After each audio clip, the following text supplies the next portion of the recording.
Welcome back to Truth Quest. My name is Aaron Moriarity. I will be your host. We're going on a quest for truth together.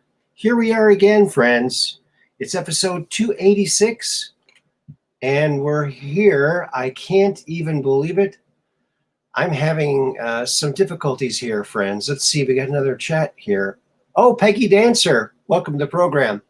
Catherine Weiss, welcome to the program. And Peggy Dancer, welcome to the program. Peggy. There we go. All righty then. Oh, you know what? We need our music, don't we? Oh, I'm starting to notice it quicker these days. Hope that's a good level. And it's Operation Shutdown, where we're just downrange of strange, where the outrageous is contagious, and the paranormal is the new normal. That's how you know you're at the Truth Quest. Yes, sirree, sir. Sitting on the sea, sir. Yeah. Trying to get my configuration here. And who else we got here? We got Operation Shutdown. Just downrange of strange. We sure are. Yip. Here's Up 3. Welcome, Up 3. And William. Welcome, William. Yes, this is live. Actually, this is just a recording, but no, it's live. But it will be a recording after we're done being live. Then you can watch it at your leisure. But this is live. Wait a minute. Let me check my pulse. Yep, live. It's live. I even checked my pulse. So who else does that? Nobody. Nobody else does that. I'm telling you.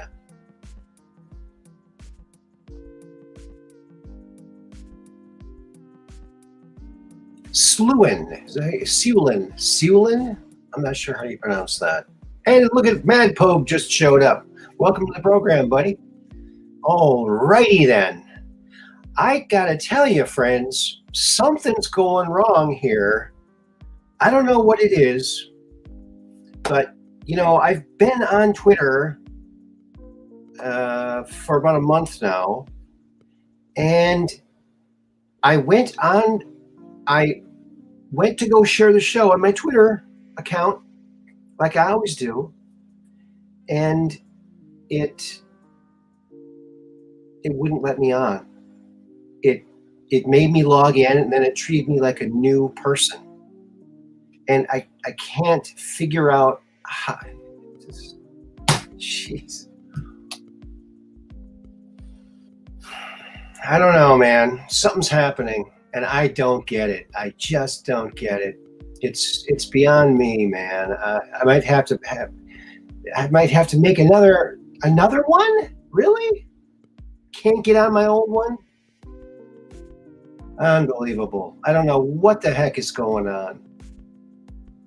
Although, from being on Twitter the last few days, a lot of people are complaining that they're being shadow banned again, and they're not getting the reach, and they're not getting the same feed.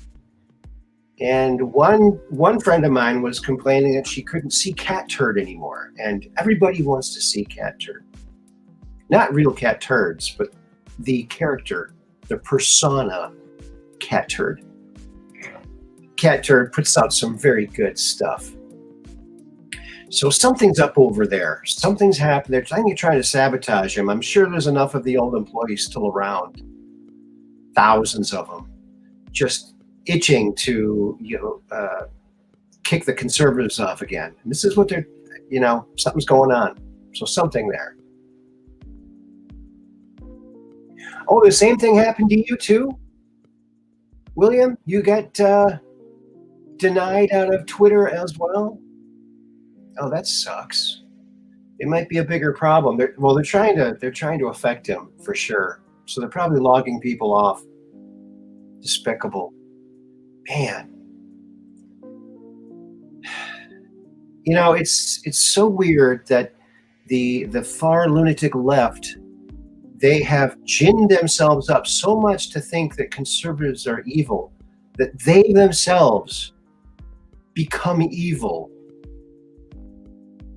to try and justify. I don't know. It's really weird. It's some weird psychological stuff going on. And I just don't know. Were you able to sign in again? Because it wouldn't let me. It didn't recognize my password. I don't know. Then I tried making a new password. It wouldn't let me. So I don't know what the deal is. Something's going on. Not sure what. But it's too bad because I like sharing the show on there. One less place to share it. So now I'm only able, because I'm not on Facebook anymore too. I was squeezed out of there. So please, everybody, please help me. Share this show out to your whatever social media platforms you have. I'm not on Facebook at the moment. I only sent this out to my MeWe, which I only have like a couple people on there, and my Truth Social, which I don't have very many people on there either. So please help and share this on out. You will be doing me a great, great favor. Oh, can't post on Twitter like I used to. Isn't that something's wrong, man? Well, I guess we have to get a message to Elon somehow and get him on this.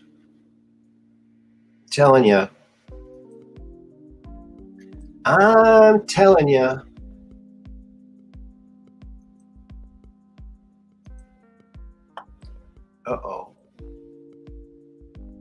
Uh-oh, SpaghettiOs. Was this going to let me do this? Is this going to let me do this? Ooh, folks. We'll see in a little bit here if we can actually have some images. Okay. Alrighty then.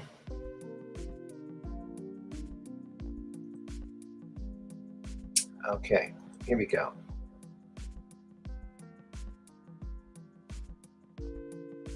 Oh, you've been getting warnings from Facebook fact checkers about postings. Yeah, please try not to use that word there that you used with the big C word there. Try not to use that. Here's something that was on Twitter. Pfizer was fully aware that their you-know-whats were unsafe. Robert Kennedy Jr. Your chance of dying of a heart attack from that you-know-what, according to their own studies, is 500% greater than if you're not you-know-whatted. So they knew they were going to kill a lot of people, and they did it anyway. I'm telling you, there needs to be some really, pay-per-view tribunals. The pay-per-view could pay off our debt. People would want to see that. Oh yeah. People would definitely line up. Pay-per-view, you kidding me? They would love that. He's a hero too, by the way. Here's a psychologist, Stanley Milgram. He found that 80% of the population do not have the psychological or moral resources to defy an authority's order. Isn't that scary? No matter how illegitimate the order is. Therefore, only 20% have critical thinking capacity. This explains quite a lot. You know what that means, friends? It means our job, we need to carry the weight of everyone else who is not awake and will never be awake. They don't have the capacity. They can take orders. So we'll just have to do this by ourselves. And when we've ridded the country and the world of these globalist Satanists, then we'll just issue orders and they'll follow the orders, I guess. Be happy and take off your mask. something like that.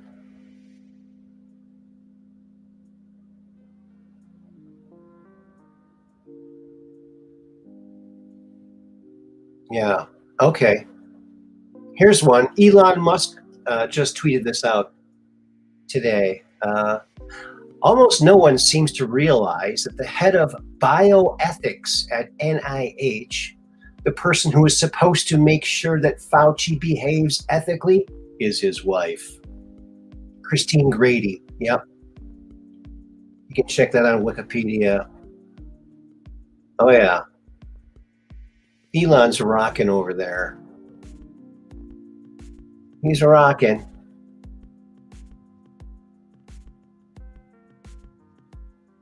Yeah, so do I, William.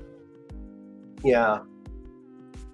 I usually post before I read the article. If the article's from a reputable place, I just post it because I pretty much know what they're going to say in the article, and I'll read it later. Hey, Metaverse, how you doing? Welcome to the program. Yeah, isn't that nice? Your wife just runs cover for you there. Gee, I wonder how what a coincidence that happens to be, huh? Seems to be a lot of coincidences. Oh, and did you watch Quite Frankly tonight? Very interesting. This whole Zelensky thing. I'm telling you. Here it is. Corrupt Democrats realizing it's their turn to be investigated. Yeah. Yeah. There you go.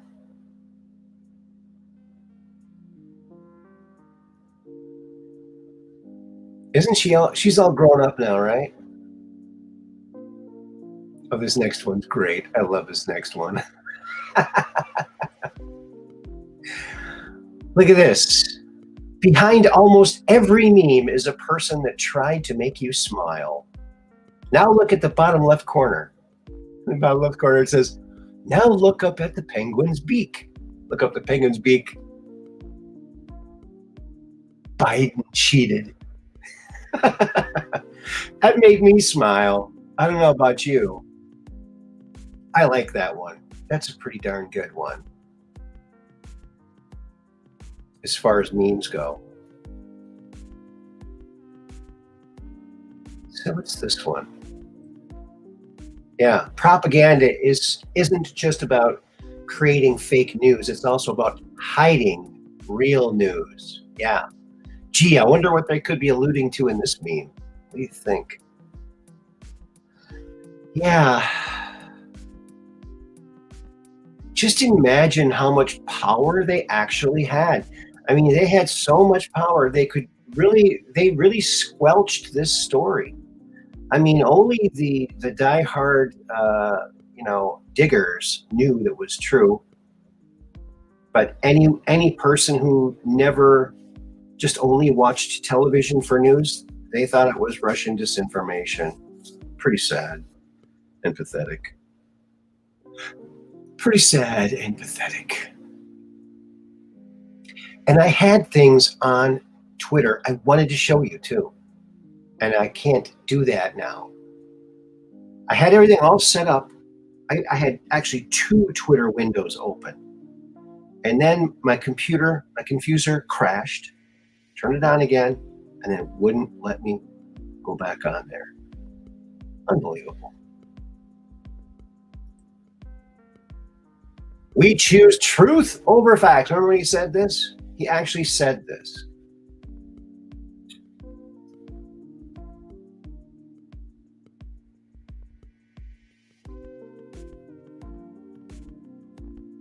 Yeah.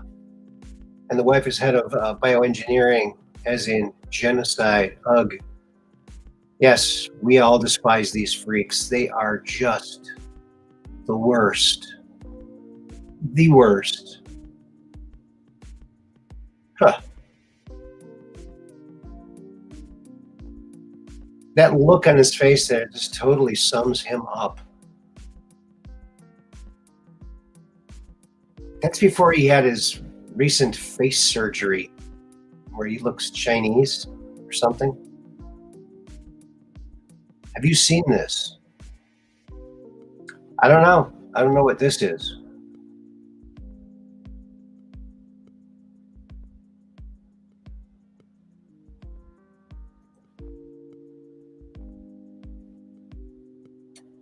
Okay.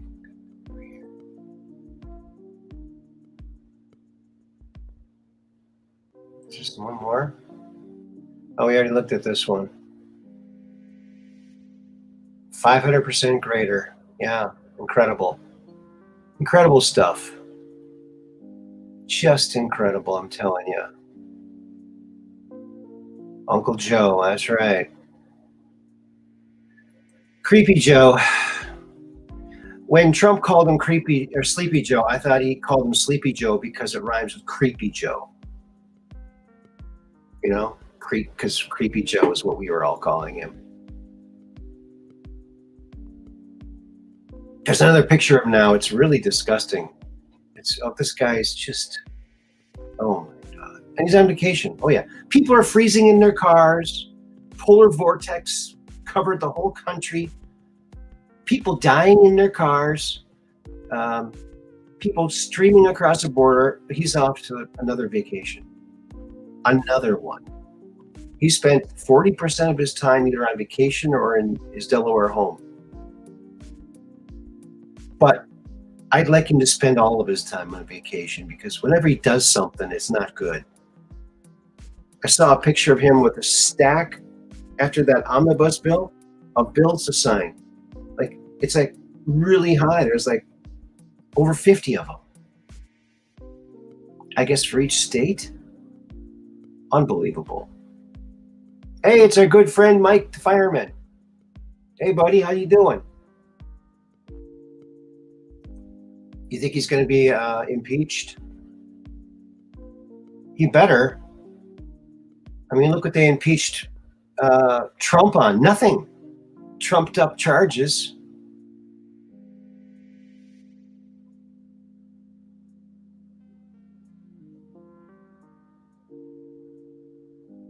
How do you open it on here? How do I open it on here? Oh, you mean Twitter? I would just share the screen. But I can't get on there.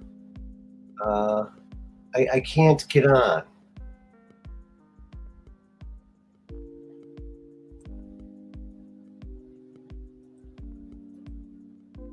It won't let me. So it's very frustrating because, you know, it threw me off. It threw me off because I was trying to start the show and it just wouldn't do that. Wouldn't. And it's weird because I clicked the button. Yeah.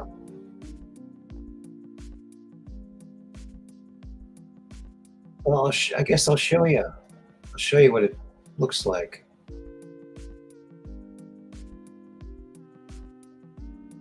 Unbelievable. It's unbelievable.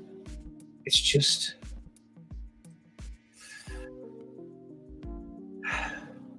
aggravating. Hey, it's ex-runaway goldfish. Hey, buddy, how you doing?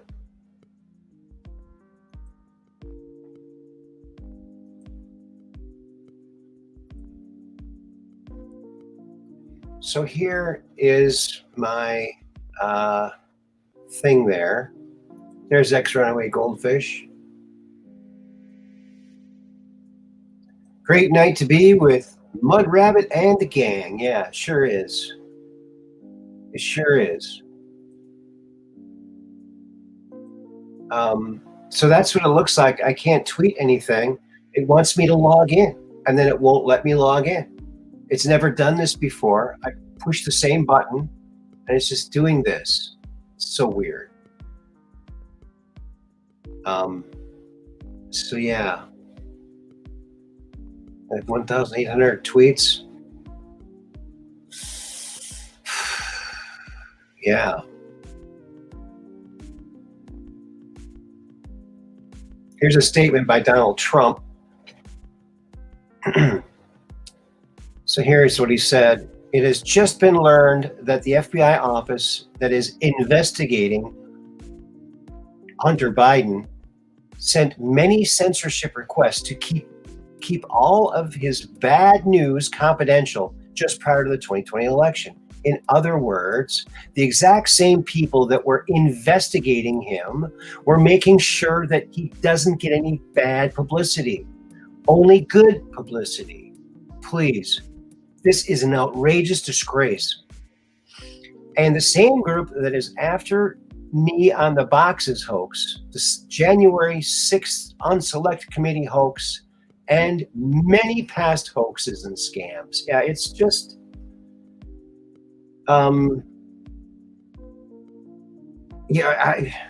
wow.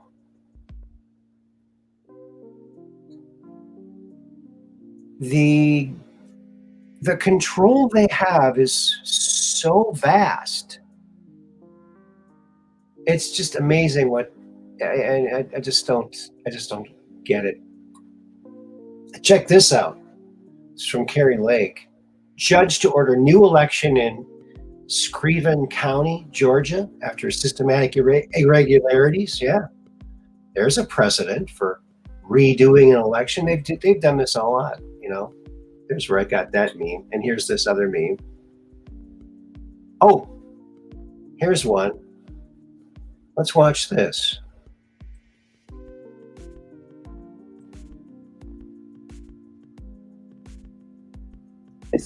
And Elon Musk tweets out, his pronouns are prosecute Fauci. So he's describing you as a criminal. Yeah. You should be prosecuted. Of course. And how do you feel when someone with that big a megaphone labels you a criminal? Turns people away. I'm afraid younger individuals are interested in say, what is all this about?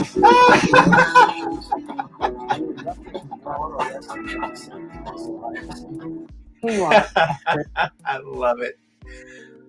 Yeah, see, Twitter is great. I want to get back on here. I doesn't understand what look at this. The origin of COVID-19 was the DARPA. They went to DARPA, the NIH. They wanted to do gain of function. They said, no, it's too dangerous. They went to New Wuhan instead to get around it. So yeah, it was too dangerous for DARPA. Iris, that's not gain of function according to the definition that is currently operable. Yeah, they changed the definition. It's weasels to try to prevent another lab leak of this dangerous sort of experiment. You won't admit that it's dangerous, and for that lack of judgment, I think it's time that you resign. That assertion is based on the NIH's definition of gain of function. However, the documents we've obtained refute that. The documents in question stem from a report of the Defense Advanced Research Projects Agency, better known as DARPA, which were hidden in a top secret share drive. But what is DARPA? They are an agency under the U.S. Department of Defense, which facilitates research and technology with potential military applications. Project Veritas has obtained a separate report to the Inspector General of the Department of Defense, written by the U.S. Marine Corps Major Joseph Murphy, a former DARPA fellow. Major Murphy makes claims in his report to the Inspector General that, if true, could be damning to the official narrative that has been played out to the world over the past 2 years. Major Murphy's report states that EcoHealth Alliance approached DARPA in March 2018, seeking funding to conduct gain-of-function research of bat-borne coronaviruses. DARPA rejected the proposal because the work was too dangerous and could violate the gain-of-function moratorium, despite EcoHealth's position that it would not. According to the documents, the NIAID, under the direction of Dr. Fauci, did not reject the proposal. They went ahead with the research at Wuhan and several sites across the U.S. So here's the question.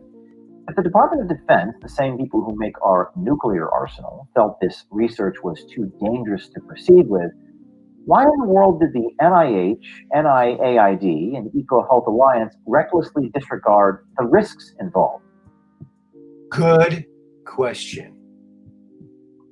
I'm so glad he's back on Twitter. Yeah, there's good stuff on here. I hope to, time for your shower, Ashley. Oh, what a sick, it's It's such a disgrace, and the whole world can see it. It's just so sick. We were so much better respected around the world when Trump was in there, making those great speeches at the UN, or at the UN, wasn't it? Special Assembly. Like, we'll never be a socialist country. Yeah. Wow. Well, I'm going to throw the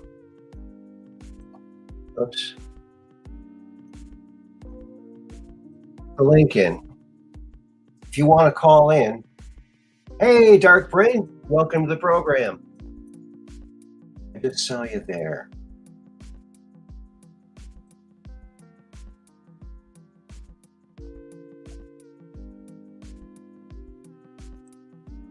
Oh, uh-oh. No.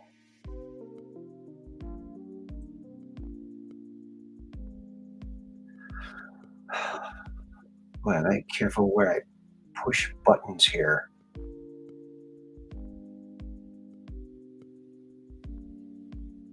So there we go. Yeah, it's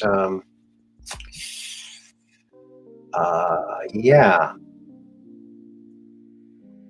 It was awfully fun watching, fun and kind of aggravating, watching Rand Paul go after Fauci and all those times he questioned him. Like that one they were showing where right before the meeting, they changed the definition of gain of function. These people are just weaselly rats. Man, weasel rats, rat weasels, something like that. So there it is. Give yourself a call in, give a chat, and see what the heck is going on.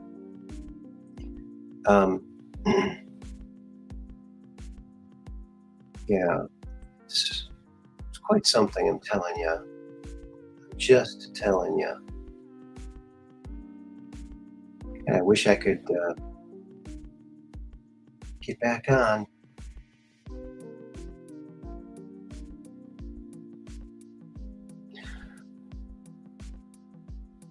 Yeah. Diapers and politicians should be changed often, both for the same reason. That's right.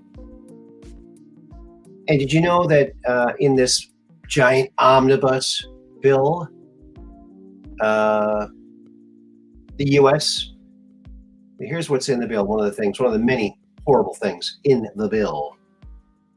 U.S. allots $200 million for gender equity and equality programs in Pakistan. Like, Pakistan needs $200 million for gender equity. These people are idiots. They're stupid. Yeah, that's a mental disorder. Okay?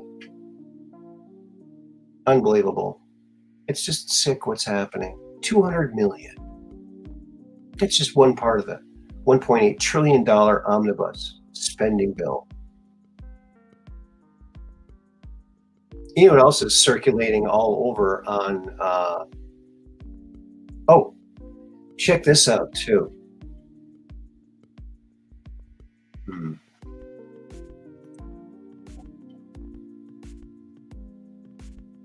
Oh, looks like we got Metaverse calling in. Well, welcome, Meta. How you doing? Good, how are you? If I was doing any better, I'd be you.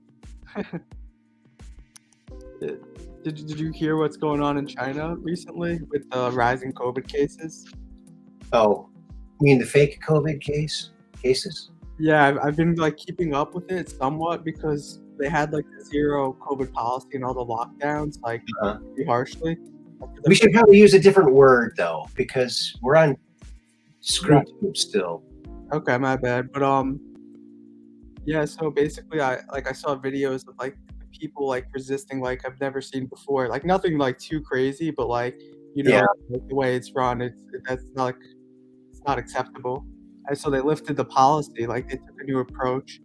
and then now they brought the COVID, and who knows what numbers are coming out, but it looks very orchestrated. Of course. I saw some leaked images of some materials that are going to be rolling out. It's the Blovid 23, not 19 anymore. It's 23, and they're going to roll that out, and they're going to hype it up. Just they found a way to control people, and they're not going to give up. They're going to keep going at it. It's just disgusting. But all we have to do is just keep reminding everybody that, and the only thing they're offering is something that changes your genome, and people are dying suddenly. And my dad died from the jab, so Oh shit. very personal for me. Blood clot in the lung. Yeah. They wouldn't let him, he was going to go in for heart valve surgery, but they wouldn't let him go in unless he got jabbed. Sick. These people are sick. Hello, Cassandra Cohen. Welcome to the program. Yeah, it's quite something else. Yeah, China. Boy, an uprising in China. They got a lot of people. I mean, they could really do a number.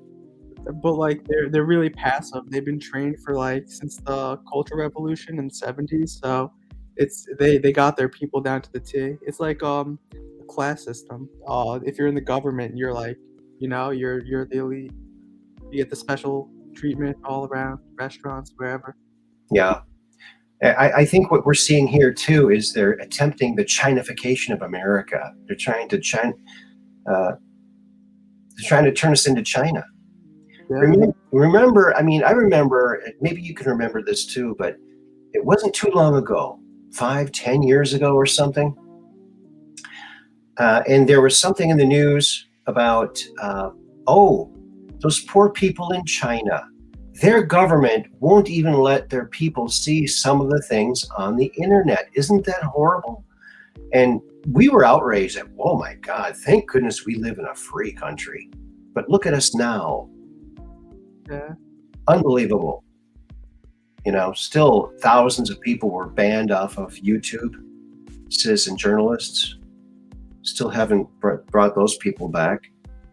Yeah, it's just a small world, I guess. Like all the tech companies, TikTok, like not much like to go elsewhere. So basically, you have to sign the terms and conditions and just abide. Yeah, well, TikTok is owned by China, and they're pretty nefarious. So I would never use TikTok. I mean, I watch the videos, but I don't download the app. I don't have anything really on my phone. Yeah, I don't have TikTok either, but I do watch some videos. Yeah, they're great videos. I mean, it's a great format that they have there. But yeah, I don't know. So that have you seen what's happening in Brazil too? Oh yeah, I haven't. Yeah, no, I have. What's good like currently? Anything new like Bolsonaro? Well, the last I heard, which was about a week ago or so, was Bolsonaro and the military is backing up Bolsonaro and calling him the real leader, and there's fighting breaking out. And I saw some of their oil reserves on fire, and they have like the largest oil reserve in the world, and it's on fire. And so Sleepy Joe's not going to be able to buy oil from them, but gee, we got enough in Texas. But yeah, I go to South America a lot of. I think soybeans come from Brazil. I know one of the South American countries. Okay. A lot of fresh water sources like around that area, Paraguay. Yeah. Yeah, it's pretty interesting. It's beautiful down there. Have you been? No, I haven't. I have a friend, Miguel, who lives down there in South America. Do you know which country? Gosh. It might be Brazil. Brazil, yeah. I can't remember. Isn't that weird? But I just think of it all as one thing, Yeah, no, I feel you. Yeah. Like, kind of like Canada. It's like, okay, it's Canada. The South America, they just have like interesting like cultures, like because Aztec, all the artifacts. Yeah. There's also a really strange drug that grows naturally down there. Some kind of flower or something. Yeah, ayahuasca. No, this is like a powder, and if someone blows it in your face, you just become like a zombie and you do what they say. But if they get too much in their face, they can end up dying. But this one guy, he was living in this apartment complex, and one day some people showed up with a moving truck, and he helped them move all of his furniture out of his apartment into that truck. And later he said, well, what happened to all my furniture? We saw you were helping them bring it out. We thought it was okay. He was under that spell of that drug. Yeah, for sure. I'm sure there's like crazy stuff out there. Yeah, that's nasty. It's Yeah. like, turns you into a zombie. Yeah. And But that's, you know Adderall, right? oh yeah. I've never tried it. I never would. I had to fight in court to get my daughter off of it, to keep her from taking it. Really? Oh yeah. I used to take it in school. I don't take it now, but it definitely is like zones you in. Like The what? it like really helps with studying and focusing, and like it's an upper. So like it just feels like, like I don't take it now, but Uh-huh. if I had to do a bunch of work, I'm not like against it. But I do hear like the Nazis and Hitler were really into that.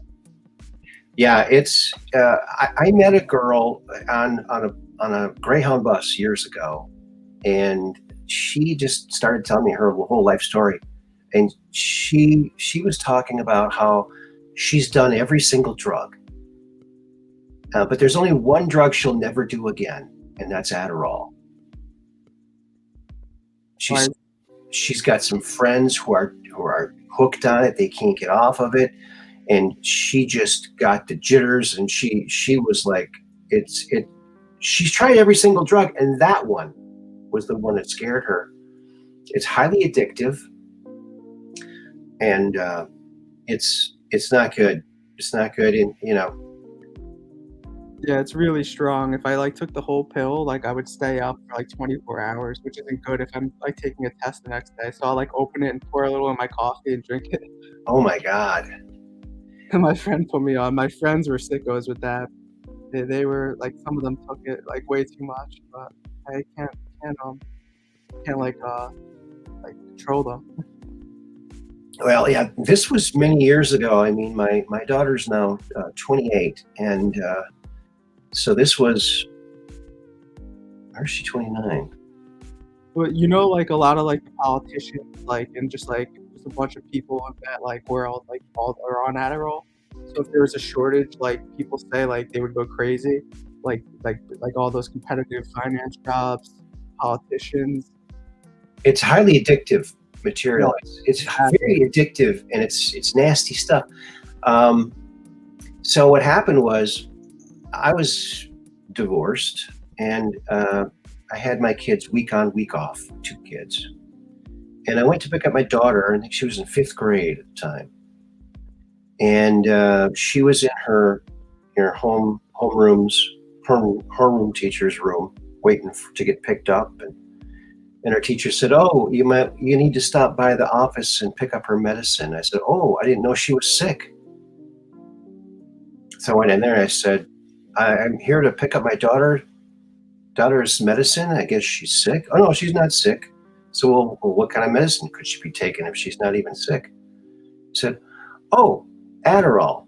And I went, "What?" And I took my fist and I pounded it like really hard on the countertop. I think I might have broke something. I was so pissed. I said, "What are you doing giving my daughter drugs at school?" I said, "I have 50% custody of my daughter, and I need to know what she's taking. No one ever told me. What are you doing giving her drugs at school?" I was so pissed. And I tell you, man, it was tough. I had to go to court. I was my own lawyer. And the doctor was there on intercom bragging that 2/3 of the kids in the school were on either Adderall or Ritalin. I said, "You're proud of that? What? Drugs for grades? What is this?"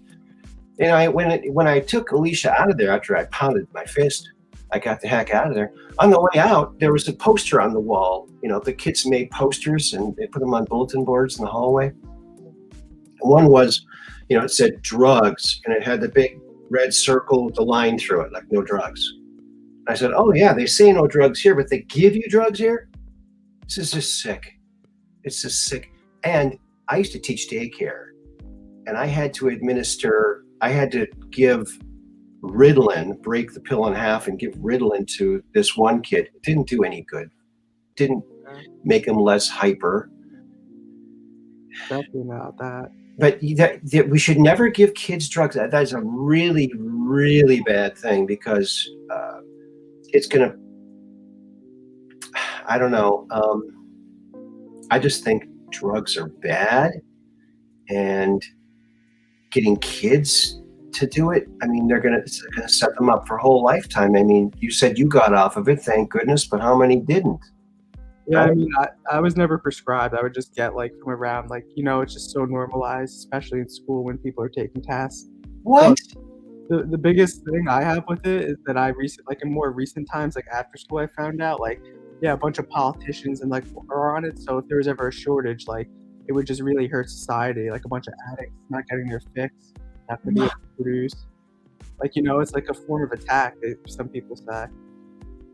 But I heard that Hitler was he started that type of drug, Adderall. The kamikazes get doped up on meth, which is basically Adderall, and it brings them to their natural form. And some guy said it affects the third eye, the pineal gland or something. I don't know which chemical what, but I don't know yet. Wow. Yeah, it's scary, but if her grades didn't go up, the judge was going to force her to take this against my wishes, which I just couldn't understand, couldn't believe. And I just couldn't believe more parents weren't standing up and it was crying out about this. I mean, it's just ridiculous. Like you said, it's so permeated into the society here. I had no advocates. I had no one I could talk to that agreed with me. And I'm like, what is going wrong with this world here? Was that the East Coast courts? No, that's the Wisconsin courts. Door County, Sturgeon Bay. But yeah, that's where I spent a night in jail for sitting quietly on my couch. Apparently that was disturbing the peace somehow.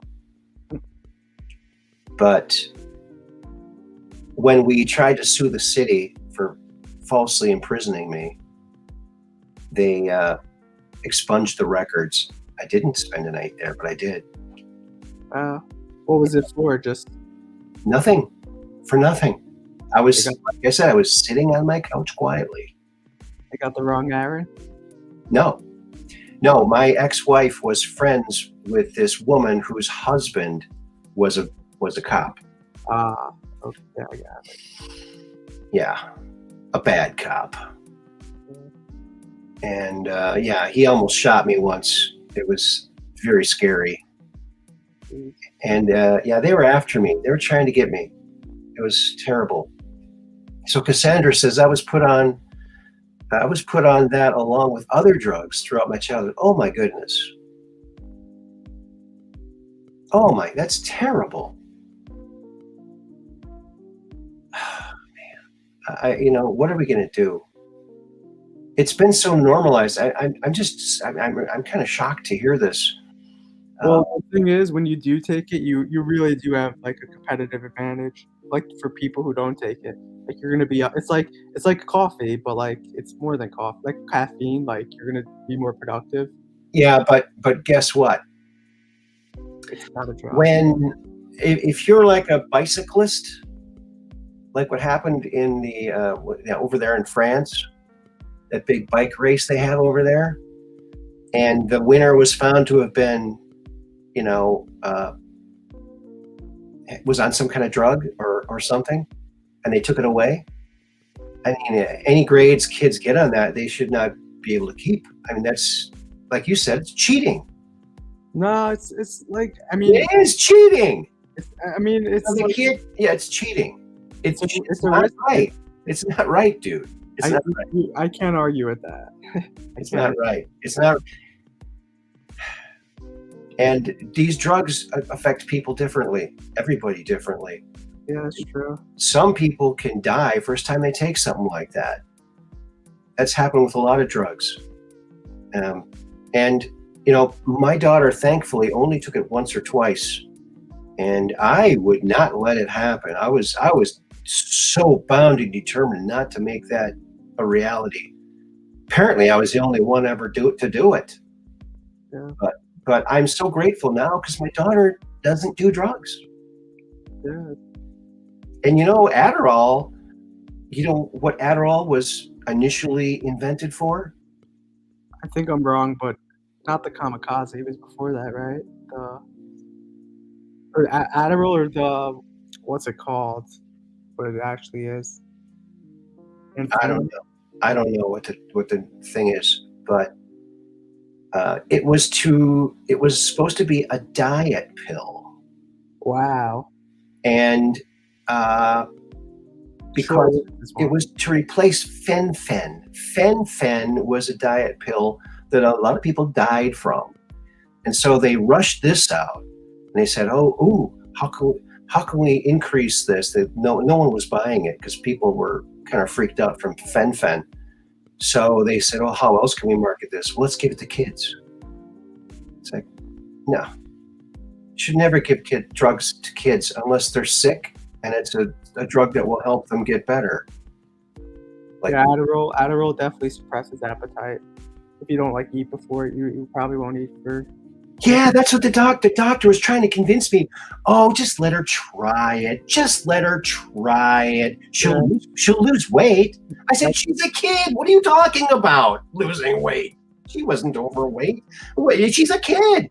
They get mass and then they grow. That's what kids do.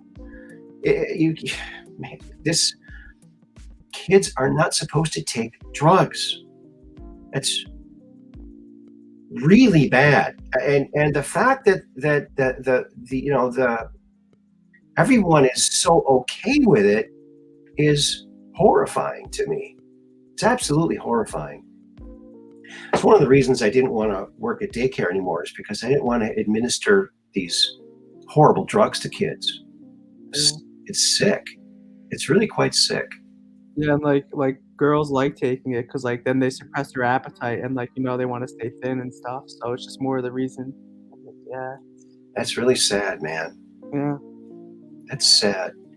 You can eat different types of foods that can make you think better and focus more. Yeah, for sure. Or if you're just studying something you're interested in, that helps too, Yeah. But boy, back when I was in school, nobody was taking any kind of drugs. Actually, I had a friend who used to sneak little bottles of alcohol to class in grade school. He goes, "Hey, Aaron, we're out in recess. He goes, "Hey, Aaron, you want to go behind the shed and take a snort?" I said, "What the heck is a snort? What are you talking about?" I never did. Grade school, like 5th grade and below? Yeah. Sixth grade and below when I was a kid. It changed everything. So from 1st to 6th grade is elementary school. And from 7th grade to 9th grade was junior high. And then from 10th grade to 12th grade was high school. That's the old way. Yeah. Yeah, boy, that's interesting. So how old are you, Metaverse? if you don't mind asking? Oh, 24. You're 24. Okay, so you're younger than my daughter. So yeah, I guess it's been normalized to the point where every kid's taking it now. I mean, that's really quite sad. Yeah, and yeah. I mean, it's addictive. It's highly addictive. So that's why I couldn't believe that the doctor was saying, just let her try it. It's addictive. If you let her try it, she'll get addicted. Hello. And with the rise in like the teledoc like companies after COVID, like all online, you could like get prescribed. Apparently, like that's what caused the Adderall shortage, because it was so easy to access. Instead of just going to like a doctor as a kid, all you have to do is make a profile, sign up, and get it. What? Because it's in like high demand. That sounds horrifying.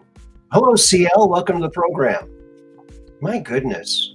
Well, you're really opening my eyes to the way things are. Merry New Year to you too, CL. Yeah, I mean, I understand your point, and you're definitely right. But like, I like, just being honest, like I personally like will like still probably take Adderall if I had a huge assignment. Like, I don't take it like I haven't taken it since like I don't even know, but you know what I'm saying? Mm-hmm. You know what we used to take? We used to take caffeine pills. Yeah, I mean, I've never heard of that, but what was it? With Vivarin. Do you know how many milligrams? No, like I can't remember. I think coffee has like 50 in a cup. I don't know. Oh, that reminds me, I gotta drink some more coffee. I drink too much coffee. You know how I know I drink too much? How is that? The other day I cut my finger, coffee came out. That's how I know I drink too much coffee. But yeah, actually my daughter gave me this mug. It's from the legendary Sun Record Studios. Oh, damn, nice. Where Elvis Presley got his start, where Johnny Cash got his start, where Roy Orbison, Jerry Lee Lewis, a lot of guys. Rockabilly. That's where rock and roll started. Sun Record Studios. Yep. Are they still around? They're still there. Yeah, you can go there and you can actually record there. And they have the same room where Elvis recorded. They have all the same instruments that were used on those records because they were Sam Phillips's own instruments. And the microphone, the iconic, silver graded microphone, so awesome. I got to go there and I recorded some stuff there. It was quite a thrill for me, being an Elvis impersonator. And but yeah, that was something else. In fact, the gal that worked there, she gave me something that I still have. It's an old floor tile, one of the original floor tiles that Sam Phillips, the owner of Sun Records, put down himself when he started up the record company. And he started the company up to promote black artists because they were underserved in the other record companies. So he wanted to, but as he was, promoting these black artists, really wasn't getting very many sales. So he thought, if I could just find a white guy that sounded like a black guy, I think we have something. And curiously, some guy came in, made a recording, and they tried to find that guy. They couldn't find him. And the secretary said, well, there's this kid with sideburns that came the other day and he recorded this song. I got half of it on the tape. They played it. He said, yeah, get him. They called him up. His family had a party phone for the whole block or something. Before Sam Phillips hung the phone up, Elvis ran in the door. He's there. Yeah, not missing that opportunity. So he set Elvis up with Scotty Moore and Bill Black, and they started a little trio. And they were messing around for about 6 months. And Sam Phillips came in and said, well, boys, it's been a lot of fun and everything, but we don't have anything recordable. So I think we're going to have to break this up. Then all of a sudden, Elvis grabs his guitar and starts playing in a faster tone. That's All Right, Mama. And he goes, wait a minute, wait till I turn the record button on and then do it again. And they did. And that was his first hit. That's All Right, Mama. So it almost didn't happen. It almost did not happen. Yeah, I mean, I'm like way younger, so like Elvis, like, what year did he like? 50s, 70s? I wouldn't even. He started off in the 50s, the mid 50s. Wow. He really gained a lot of popularity in 1956 when he was, I think his first movie was in 56. Wow. Love Me Tender. He was, he sold out every single concert venue he ever went to. And it's pretty amazing what he achieved. But sheer talent, and Scotty and Bill, great guys too. And good old Elvis. Yep, that was the start of rock and roll. I mean, actually, there was a hit out, Rock Around the Clock by Bill Haley and the Comets. You might have heard it. And that was #1 for a year and a half before Elvis came out. Then Elvis came out and everything changed. Everything changed. Yeah. And another fella that came along, who I actually met a couple times, changed music himself, and that was Prince. Oh yeah.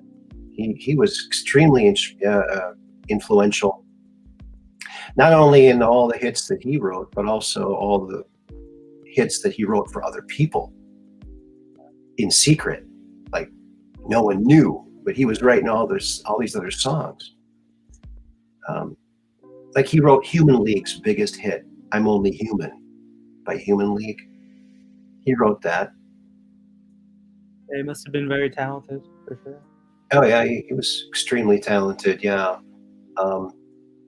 In fact, he told his accountants, he said, get me a movie deal or you're all fired. So they put something together and they started shopping him around to different movie houses, and Warner Brothers said, okay, we'd like to see the band. So his manager brought Prince in.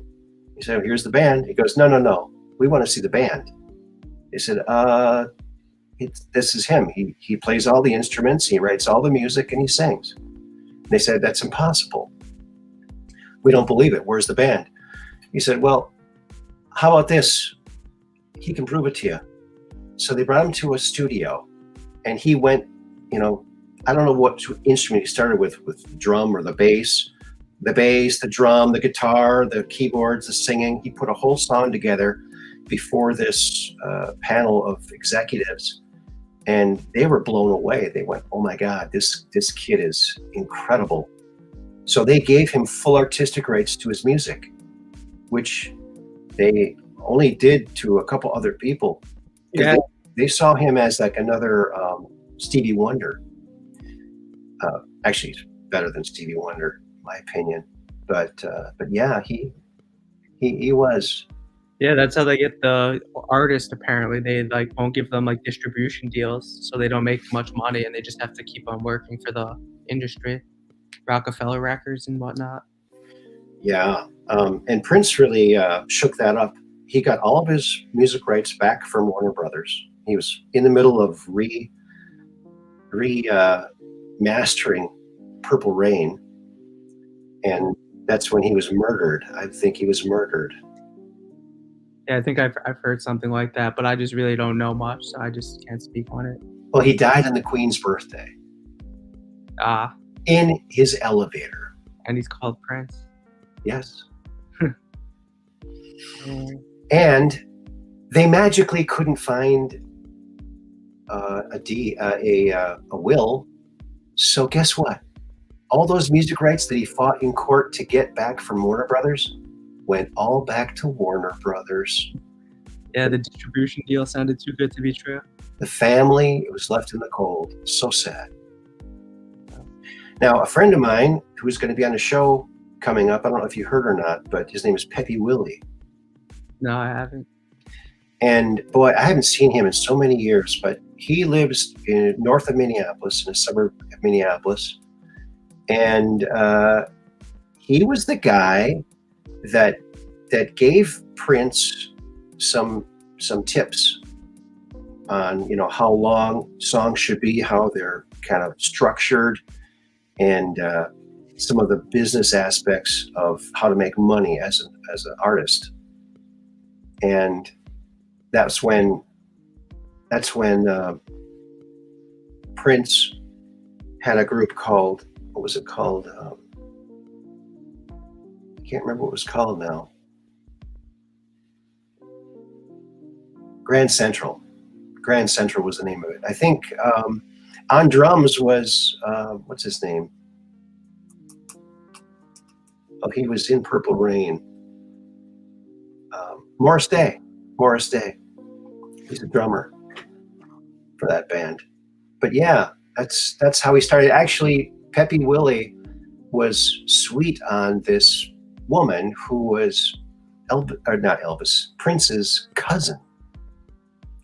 So she would say to him, "Hey, you're into the music business," because he was recording. He has a group called 94 East.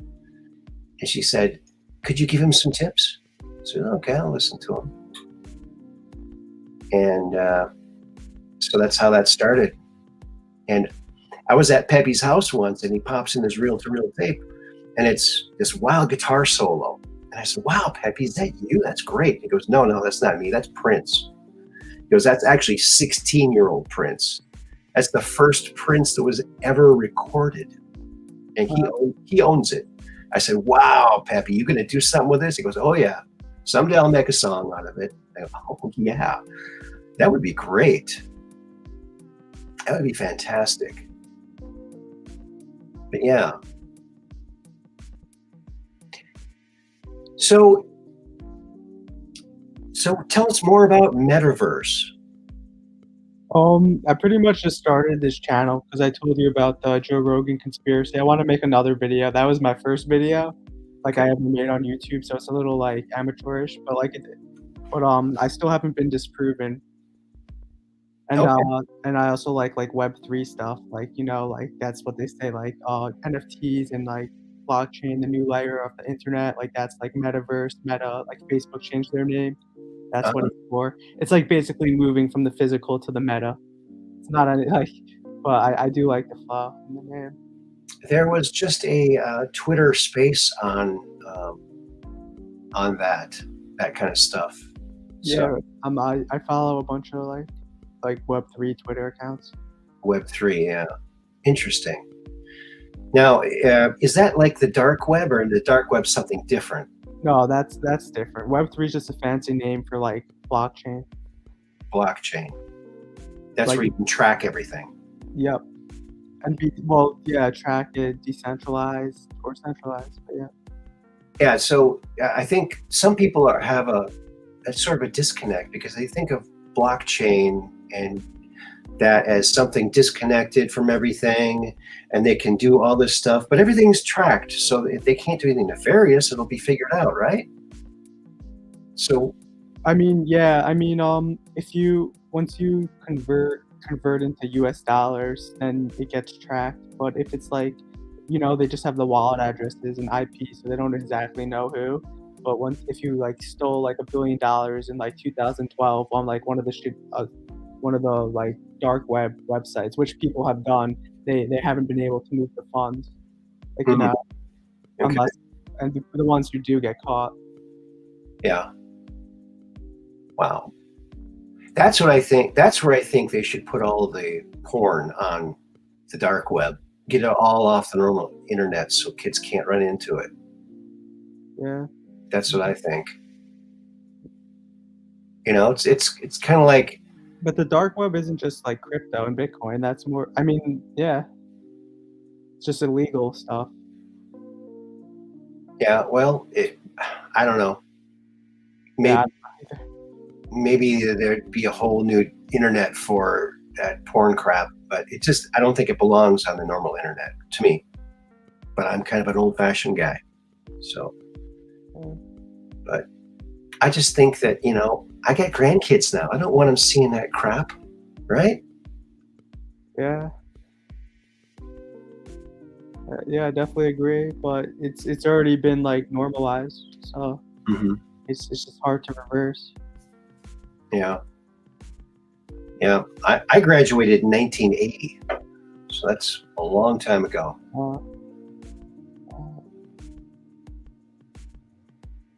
Right when computers were just kind of starting, and computer games and stuff. Were you pro internet? Oh yeah, I was. Hello, Emily. Welcome to the program. Yeah, Merry Christmas. And Ted, you know that guy. Go ahead. You know that guy, Ted Kaczynski, like the Harvard genius who like got MK Ultra, and he said that like technology was leading up to like take over humans, and he would like write notes like very like malicious notes and like bombs, and his brother like was able to like see that it was his brother and rat him out. And he said like the internet and technology is just used like to take over like humanity, and everybody thought he was crazy, but now it's like playing out in a way. Yeah. AI is a very dangerous thing. Man, I don't know if have you ever heard Corey Good's account of the AI signal? I'm not sure. So Corey Good claims that he was in the secret space program, and that there's super advanced space program that's been developed over the last 70 years, and they're all throughout our 12-star cluster, our 52-star cluster, and even beyond, with bases and star bases and big miles-long craft that were designed by William Tompkins. He was an aerospace engineer, designer, inventor. He came forward, and the Navy gave him permission to spill all this. And so, yeah, the Navy is the ones that are out in space. But the one thing that they ran into that was the scariest was this AI signal, or AI God. And they would come into a new star system or a planet, and they'd meet the people on the planet, and they'd figure out eventually, wait a minute, these are robots. These just look like what these people used to look like. Like the AI took them over and replaced them. And you couldn't hardly even tell.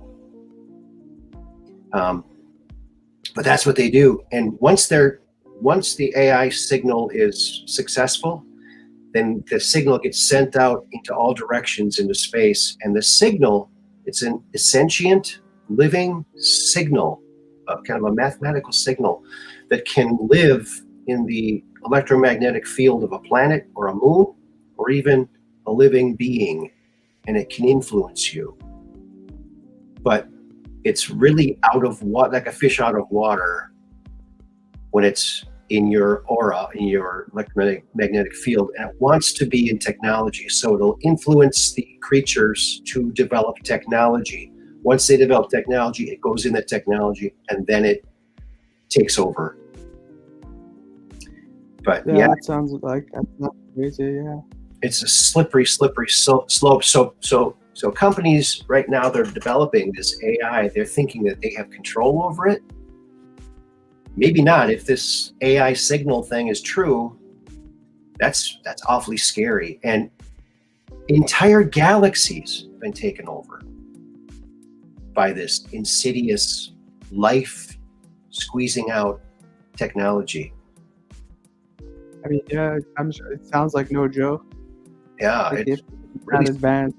It's very, very scary. And if you ever watched 2001: A Space Odyssey, you ever watched that? Oh, yeah, I was just about to say that. Oh, yeah, that's a crazy movie. HAL. Yeah.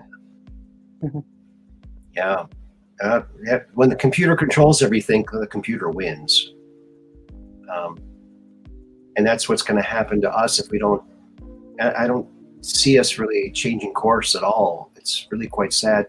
But apparently, another caveat to that Corey Good claims that, and a lot of sun scientists are starting to agree with this, that the sun goes through these cycles, these micronovas, where it spews off all the light-giving plasma, and that's what knocked us off of our why we're at an angle, why our axis is tilted, because we've been slammed with this stuff before. And so has the moon. They found the glass on the backside of the moon from it before, every 24,000 years or so.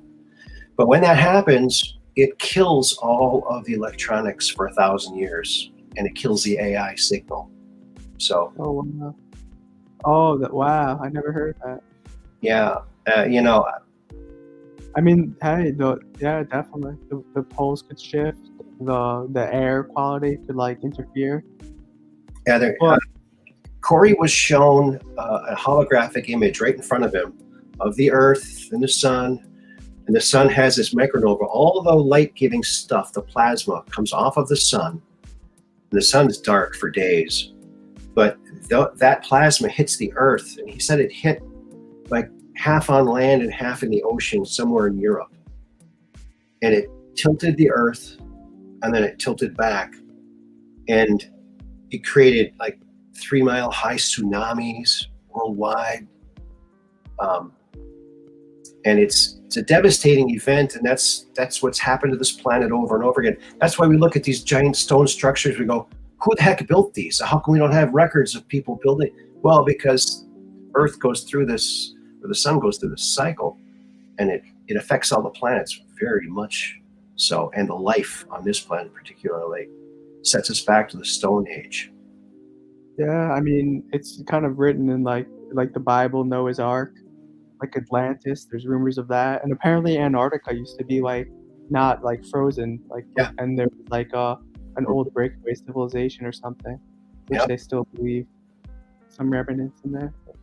Oh yeah, some people think it might be Atlantis. Yeah, it's hard to say. Yeah, very interesting.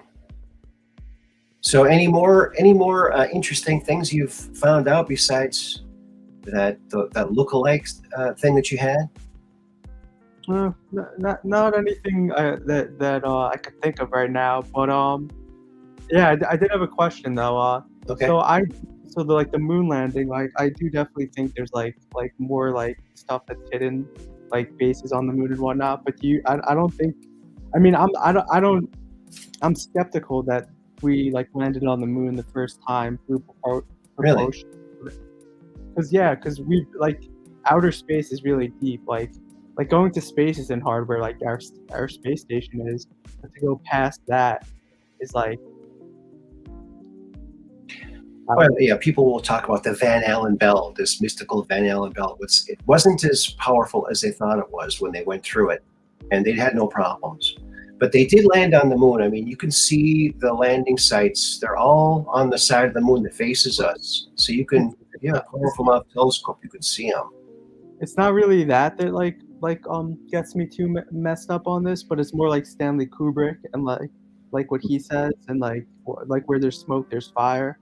So I haven't decided like my opinion on it, but it's just really interesting how they won't release footage of like what they have. And NASA is like known to be like very deep state. Well, I saw a video not a couple of years ago. I don't know if it still exists, but it might still exist. And Richard Nixon was president when the moon landing happened. And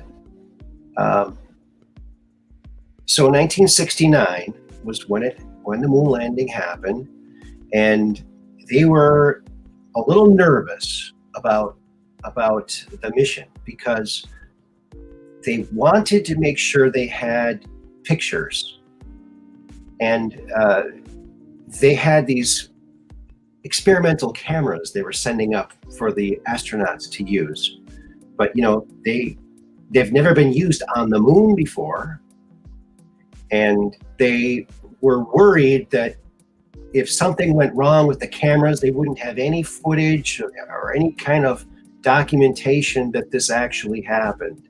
So what they decided to do, Nixon was talked into it by some of his cabinet members, that we should talk to Stanley Kubrick while he still has this set of the moon up for 2001, and film some footage of our people in their suits, so that just in case the cameras on the moon don't work, we'll still have something to show the public. And they reluctantly said, okay, we'll just do it as a kind of insurance policy. Well, the cameras ended up working, but they weren't very high quality. They were very crappy quality.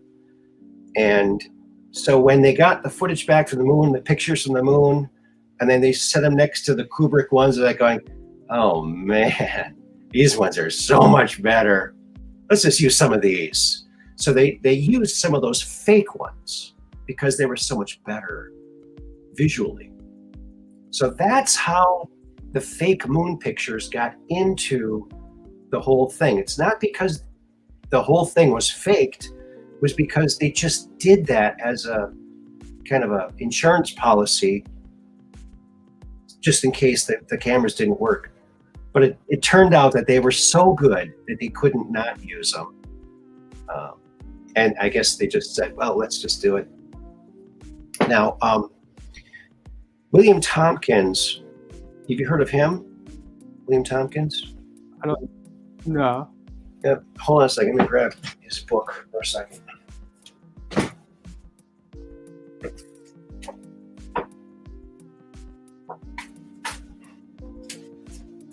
So William Tompkins designed the building that the rockets were made in, the very tall building where they build them vertically. It was his idea to build them vertically. And he also designed the room where all the scientists were to watch all the data coming in.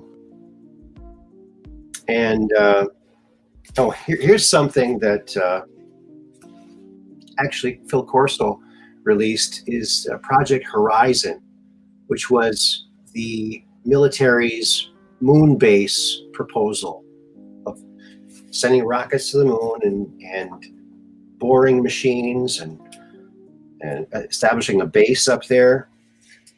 Here's one of the spaceships that William Tompkins designed for the Navy that they built and deployed in the 1980s, several miles long. Look at that Apparently, I heard that like they have like advanced like cloaking devices, and I don't want to get too conspiratorial, but I was watching a David Icke video with someone from South Africa, and he was apparently like a shaman guru. And he was saying the whole vaccination like in Africa was to like strip like their spirit, and like the people like who were unvaccinated were able to see some stuff that like the vaccinated weren't, like for the what was the big vaccine over there? H1N1 or Ebola. I think he said smallpox, but he was just saying all vaccines in general over there. Yeah. Well, here's what I think about that whole subject is, if we were meant to have all those chemicals in our bodies, we would have been born with them already in us. Yeah. I mean, apparently though, we could like make a lot naturally through our like third eye, the gland, but a lot of us. Yeah. So here is the part of the breakdown of the computer checkout system that William Tompkins was working on from the early 60s up to 69. And the computer checkout system, there was 30,000 different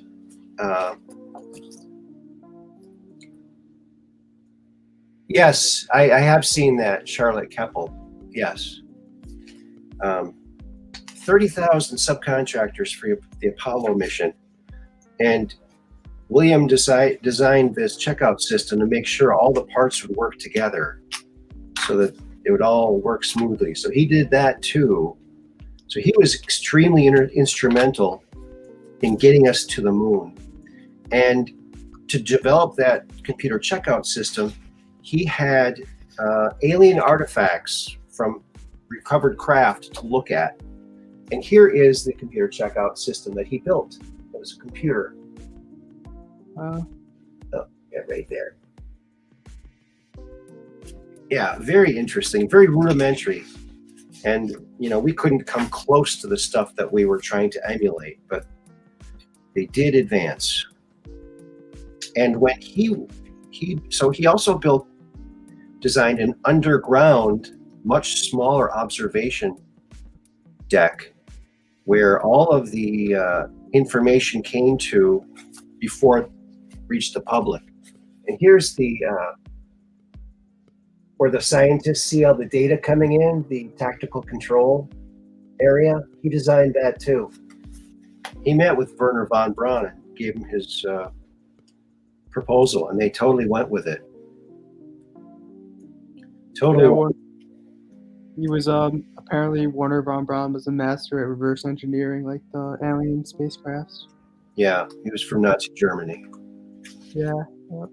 Yep. And so now I remember watching the moon landing, and it was very tense because there was about 2 minutes after they landed where there was no contact. And everyone was freaking out. Like, did they crash? What happened? So it was a very long 2 minutes. And I don't know if you've ever heard this before. Maybe if you watch this show, you've heard me talk about it. But ham radio operators picked up the recording of what they were saying during those 2 minutes. And William saw what they saw, but that was all scrubbed. So I'm going to show you the sketch he made of what he saw that day on the moon that we should have seen, because, you know, we paid for it all, right? Yeah, I think Buzz Aldrin, he's very vocal on what he saw. But it's hard, yeah, who knows who we can trust, I guess. Well, I trust William Tompkins. No, yeah, I mean, you definitely have me convinced more now on the moon landing. Here's what he saw. Check it out, dude. And I actually took this sketch and I traced it and made a computer rendering. That's what he saw. Holy, yeah, I would just, And the recordings that had been around since '69, hundreds of ham radio operators recorded it. He said, "Sir, you won't believe it. There are giant spaceships lined up on the edge of the crater, hovering over the edge of the crater, watching us. They're gigantic, sir. We know. Turn the camera away. Stop talking about it. Stop talking about it. Turn the camera away." Look at that. That's what they saw. wow. And so that's another mystery that William Tompkins helped to solve, because, you know, for years people had heard those recordings, the audio of the astronauts freaking out at what they were seeing other giant ships watching us. And so everyone was wondering what the heck it looked like. That's what it looked like. Yeah, it's incredible. And let me just read the back of the book. Here's William Tompkins. He's passed away now, sadly. He was 94 when he came forward. He tried for decades to get this book written. He finally got it written. Thank goodness he did. Even if it's just that one mystery of what those astronauts saw that we were denied. Now, think about it. If the camera would have been live and we would have got that live footage, everyone would have seen it. We would have known we're not alone. That would have changed the whole entire world. We would be living in a completely different world right now. So here it is. Testimonial by author. Early in 2001, I called on Admiral Hugh Webster, Navy League Corporate Director, Washington, D.C., and San Diego, California. We had a 5-hour meeting on my ongoing book writing concerning the extraterrestrial threats to our planet. After Admiral Webster read portions of my document and backup technical documentation, I asked Hugh, how much of this can I include in a published book? He said, Bill, tell it all. This is most important to our country. Don't leave anything out. And he didn't. This is spectacular, unbelievable. What's the title on the book? Selected by Extraterrestrials. Interesting. Where does it say Yeah, that? My life in the top secret world of UFOs, think tanks, and Nordic secretaries. William Mills Tompkins. And so he was working at Douglas Aircraft in the think tank, top secret think tank. They had access to not only downed craft, and he said at the Battle of LA back in 42, I think it was 1942, during the war, they thought it was the Japanese, but they had this disc was over the city, many discs, hundreds of them. William saw some, and they shot 1,500 rounds of anti-aircraft into it, and nothing, didn't even change direction. In the morning, they said, oh, it's just a balloon, just a weather balloon. 6 people died from falling shrapnel, but he said everyone was watching. He said they were coming off the ocean. They kept coming in and going. They were all everywhere. They were gigantic craft, and he said that they actually recovered 2 of them. One was from the ocean, and one was in a mountainous area. The one in the ocean was a drone. There was no occupants in it. The other one, I'm not sure. And so he would be sitting in these think tanks trying to think of what kind of propulsion system could we use. And he would get these telepathic messages from these beautiful secretaries. And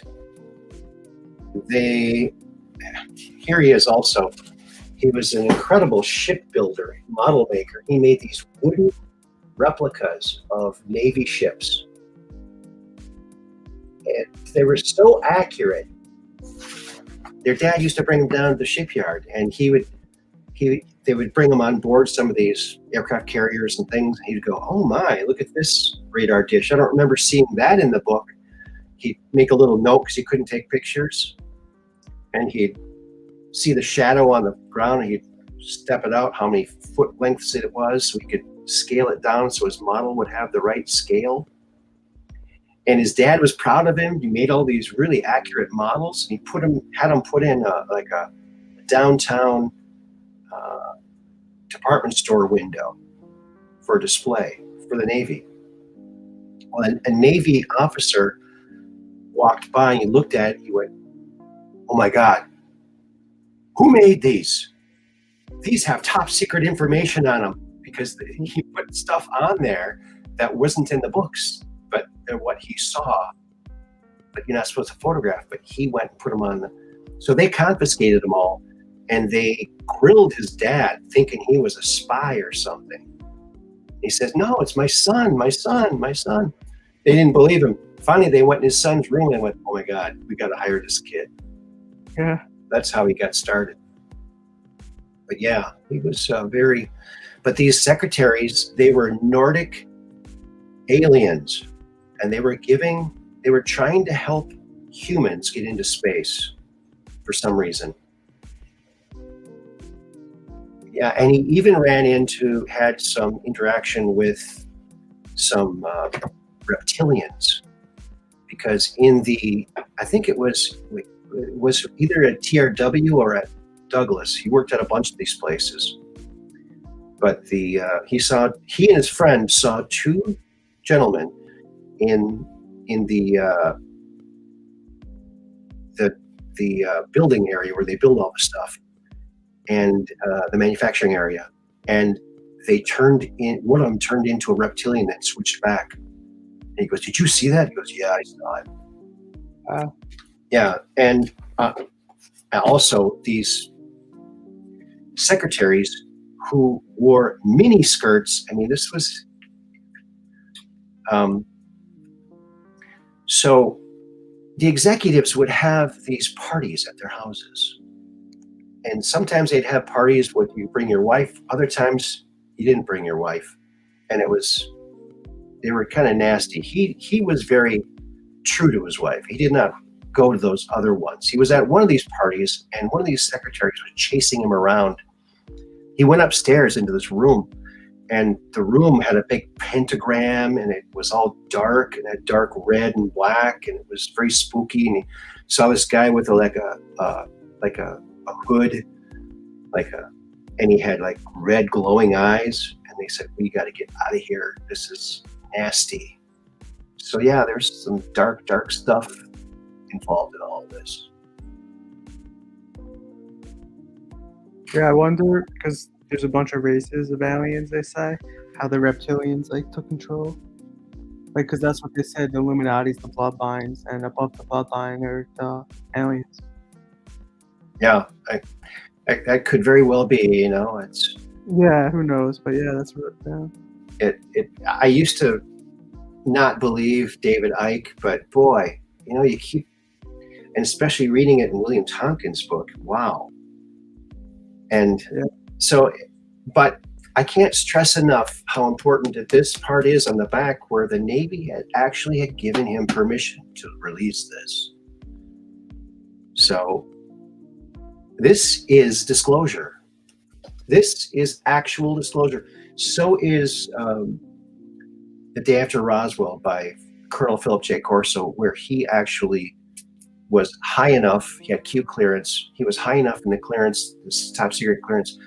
In the back of the book are all the documents that he declassified to prove his story, including Project Horizon, that moon base that no one ever heard of before until he released it. So yeah. I wonder if there's like humans on the moon, like against their will, or like clones are raised there. I guess there's a lot of humans in space that don't want to be there. They were tricked to go into there. There's been a brain drain, apparently. They go to the top scientists, the top people, and they say, "Hey, look, we got this off-planet base in case Earth gets hit by an asteroid, so that life can continue, human life. And we have the top scientists. We want to bring you on because we know that you're a good scientist and to help, this space society." And I bet you they don't even they try to like get their genetics and just make surrogates of clones, so they have their and just not have to deal with the person already with their own opinions, just raise them young. Well, apparently the clones have a lot of problems, unless they're really good at it, I guess, maybe. But apparently the clones, they have to be babysat. They'll start fires. They're not very, they have to babysit them, I guess. And they're not that viable. They have to keep making new ones, I think. I don't know. The whole cloning thing is very strange. But yeah, definitely. But not even clones, just a surrogate. It could just be a son, get there. Yeah. Apparently there's and according to some people who claim that they know, these people in these colonies were told that there's no longer any life on Earth, that they are the last ones. Earth was destroyed, some kind of catastrophe. So yeah, they're hopeless. They don't even think that there's any place for them to go to. That they're just stuck there, and they're all very depressed and very slave labor. It's just horrifying. But according to Corey Good, we're trading with over 900 different races of aliens. And what our engineers have been able to do is we get technology from other races and we improve it. What a lot of these extraterrestrials do is they'll develop a technology, and if it works, they'll just use it for trillions of years. But the humans want to always improve stuff. So I guess our people have become very well known for these advancements that they've made on these various different technologies. So we've become very, very popular with these people.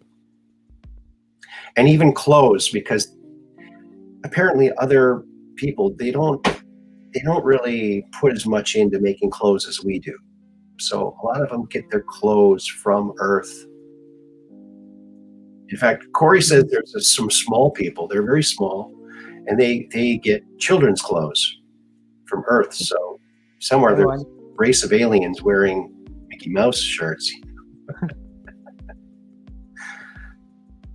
I don't know. That's true. I think I heard it in the Corey Goody's interview. He was saying like they go to Las Vegas a lot.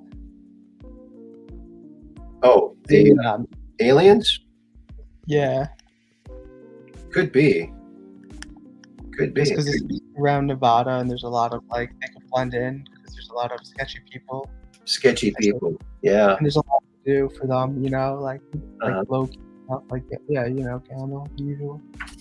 Here's a picture, going back to William Tompkins, here's an actual picture of that where all the scientists see all the data coming in from the moon landing and stuff. Yeah. He designed all that. And this was before computers. They had rudimentary computers. Yeah. Another thing that we got from Germany after the war was these, I think, 1,400 people, like a little over 1,000 people. And the Nazis discovered these people. They were getting these messages in their dreams, how to build a giant space transport vehicle. And they were like, you know, mortgaging their houses and selling everything they had to buy certain types of metal. And they were working together to make this ship. And the Nazis found out about it, and they said, let's take these people over and they'll work for us.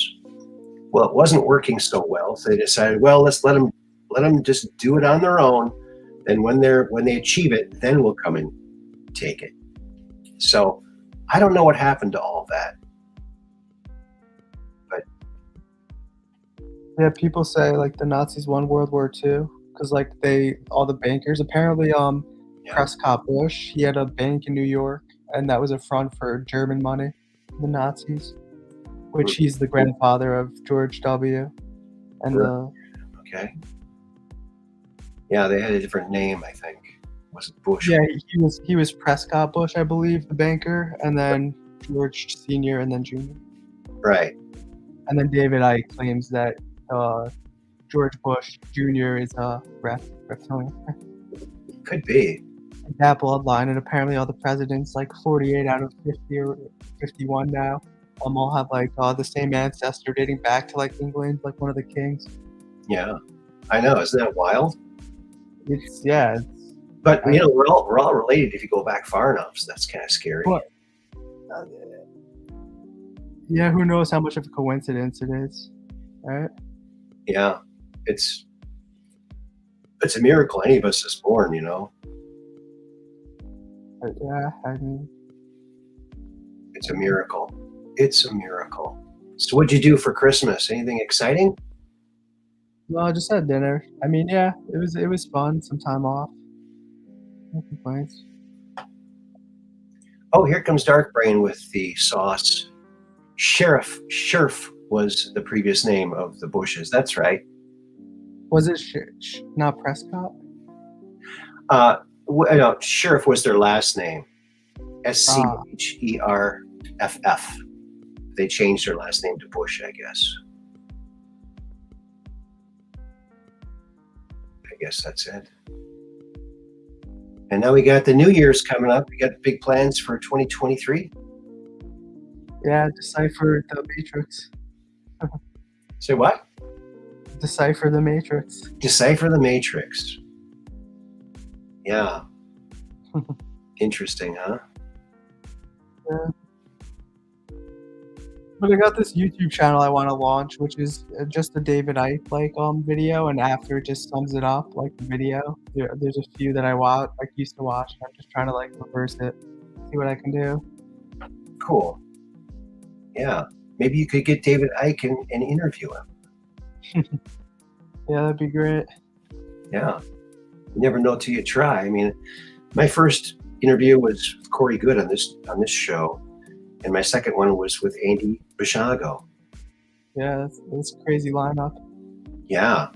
Yeah. And, Andrew's story is quite interesting because he's got 8 different people who've come forward who were in the programs with him, And also, I feel like someone who says he's a time traveler would say he was wrong about being a president, but that's something that you would think. I feel if he's that confident, he wouldn't have that otherwise. I feel like.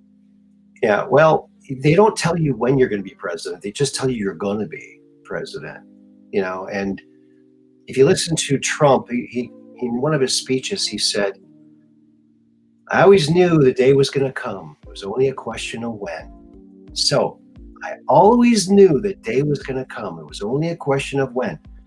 Now, when Andy was in 1871, Andy was at I think the La Hacienda restaurant in Santa Fe, New Mexico.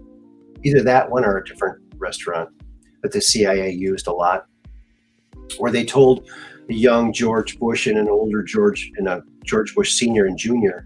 that they would be future presidents. They were told this in 1971. They weren't told when. So that's kind of cool.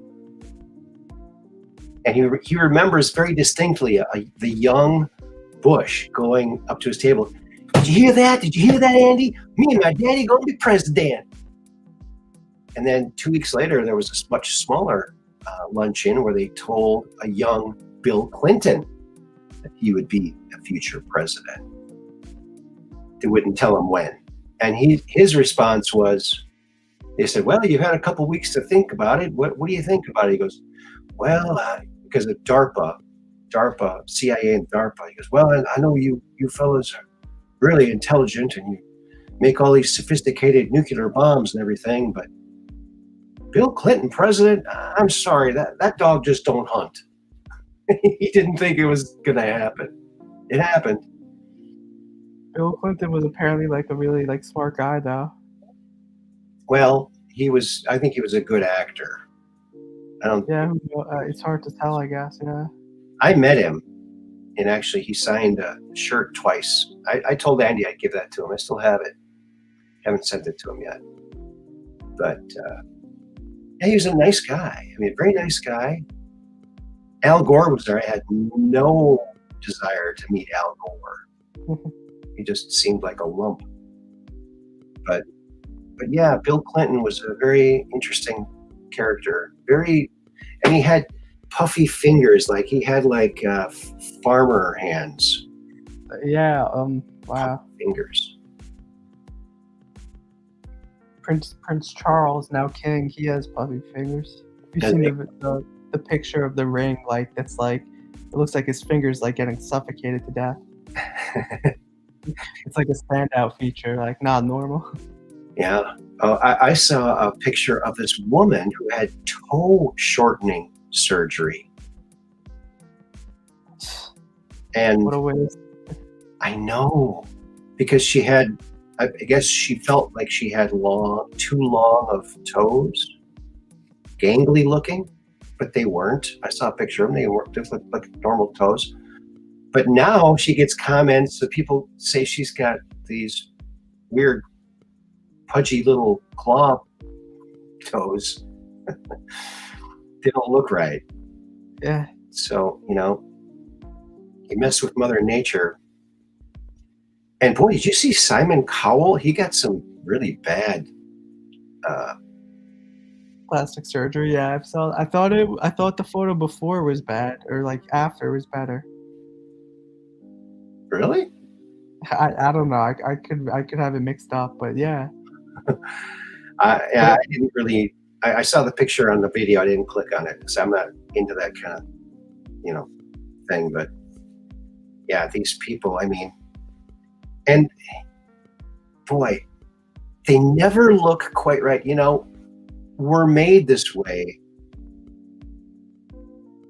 because everything works together. If you change something, it throws everything off. And plus, they call it plastic surgery. There's nothing plastic about it. It's cutting flesh and sewing it back and hoping it goes back to the way you think it's going to be. Yeah, but now they're like, they have some really good stuff out there, like the stem cell treatments. Okay. And it's like regenerative cells. So wherever you get it injected, like whatever the case is, like stretch marks, like facelift or whatever, anti-aging, you take them, very expensive, and then it has like permanent like effects that is like natural. Weird. Very. I knew a guy who had a Roman nose. It was Roman all over his face. Yeah. I would never, I do Elvis impersonations, or I have done in the past. And I had this guy who wanted to be my agent. And he said, I think you should get lip surgery. I said, no. Hell no. For one thing, your lips are like the softest, most delicate skin in your body. You can't mess with it and make it look, it's always going to look dumb. And I feel so bad for people who have stuff like that done. Yeah, people get addicted to that. It's very sad. But hair is the same way. I mean, a lot of these women, they go to the hair salon, and I knew someone who was a hairstylist. I'd see people come in there, and they'd have beautiful straight hair. And they'd say, "Oh, I hate my straight hair. I want to get a perm," and they get a perm. And then some lady with beautiful curly hair comes in and says, "I'm sick of my curly hair. I want straight hair." And the thing is, it never looks as good as the natural, Yeah. Yeah, definitely. They can never quite get to this. So I think maybe some of these, well, they should just hypnotize them into liking what they have. Because, the grass is always greener on the other side, but it never is once you get there, right? Yeah, I mean, I say, like, if someone wants to do that, like, get, like, let's just say plastic surgery on their nose or something, like, hey, it's all up to them. But yeah, I don't know. Yeah. But the stem cells honestly like catch my eye, because like, how interesting is that? Like, I mean, I don't know how ethical it is, like, but it's like not harmful. Like, it's pretty like proven. Like, a lot of rich people do it. Like elite. That's how I heard of it. Like, like the podcasters I watch, Rogan. Now, I heard that some scientists are working with taking your own stem cells. Yeah, that's what they do, I believe. Instead of taking from other people or from whatever. But yeah, and they can get them to change into anything. Well, I think the more that we mess with stuff, the natural, nothing beats natural. I mean, you don't think that would help with like longevity, like maybe help you, like, because I think like in the future that like people will live longer, and I don't know what technology will take us there. I think a good diet and reducing the amount of gravity you are exposed to, because we spend about a third of our energy just fighting gravity. So we'd live longer if we didn't have so much gravity to overcome all the time. In space where there's less gravity, don't people like don't like the astronauts, when they come back, their body's like not adjusted to the gravity?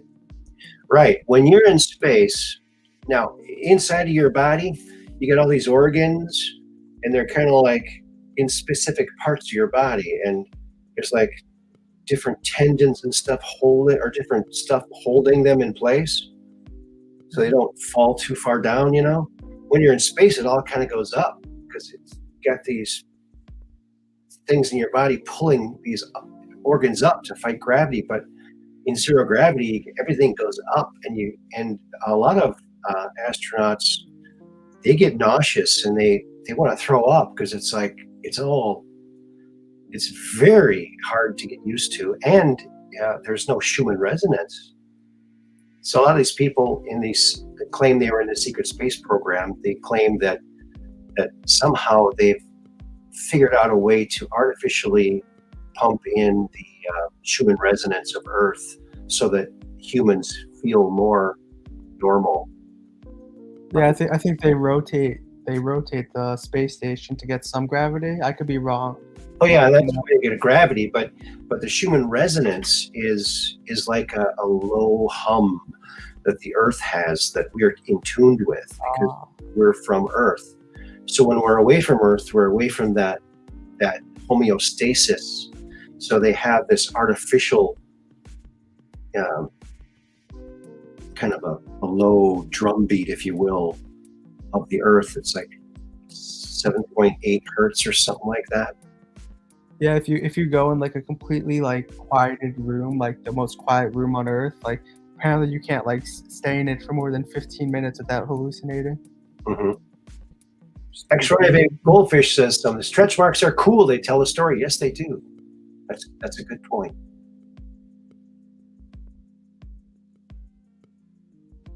Oh, look. The missus went gray naturally and her hair was beautiful. Even other younger women loved it. Yeah. Natural is the way, I think, you know. Yeah, no, definitely. I was just like, you know, I'm just like, I'm pretty fascinated by the technology. I wonder what's like going to be next. Right. Well, you know, I was always looking towards the future, thinking all these great things were going to happen. And they haven't happened yet. The environment got in the way. Environment? Well, you mean the fake environment? Environmental problems we have to fix. The mental problems, yeah. Take the environment off and it's the mental problem. Yeah, that's what it is. It's a mental disease a lot of people have. Yeah. Through all the stress and reverse programming. Yeah, I saw a graph that showed it's like the warming and cooling of the planet over the eons, because it's in the core samples, it's in trees, it's in the earth. We can tell what temperature it was. What goes up and down, and we're like at the bottom, just barely going up a little bit, not anywhere near the warm part. So we're not. It's a completely made up thing. Now, I'm old enough to remember Time magazine and all these publications from the 60s, 70s, and 80s, all talking about, oh, we better prepare for the coming ice age. And they have all these statistics, and they try to get everyone all afraid, and of course raise a lot of taxes to prepare for the big ice coming, and that never comes. And so that's just this year's version of that. It's just all fake, all to take control. Look what they're doing to the Dutch farmers. They're taking away their farms. Oh, this farm, it doesn't adhere to the green new agenda, so we're closing it down. Oh, but it's been in our family for thousands of years. It doesn't matter. Get out of here. You can't do this. Your cows are farting. You can't do it. Yeah. They're trying to depopulate the planet is what they're trying to do.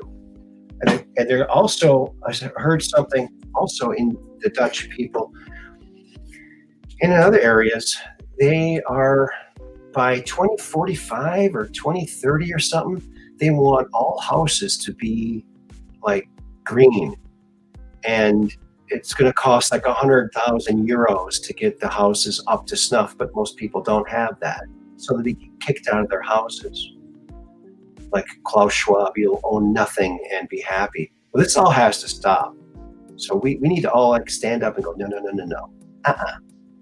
Not here. And start pushing back, because people need to stand up for their rights. That's why I invented the Invisimask. Did you ever hear about the Invisimask? Yeah. Yeah. I thought you were anti-mask though. Well, but the Invisimask is my invention, so of course I'm pretty keen on that. Plus, it's totally imaginary, so that's even better. I like imaginary things. Speaking of imaginary things, did you hear that there's this artist? I don't even know if this is a true story. I heard this story and then someone said, oh, it might not be true. But boy, I think it could be true. It's this artist in New York, this female artist. There was this empty corner in this gallery.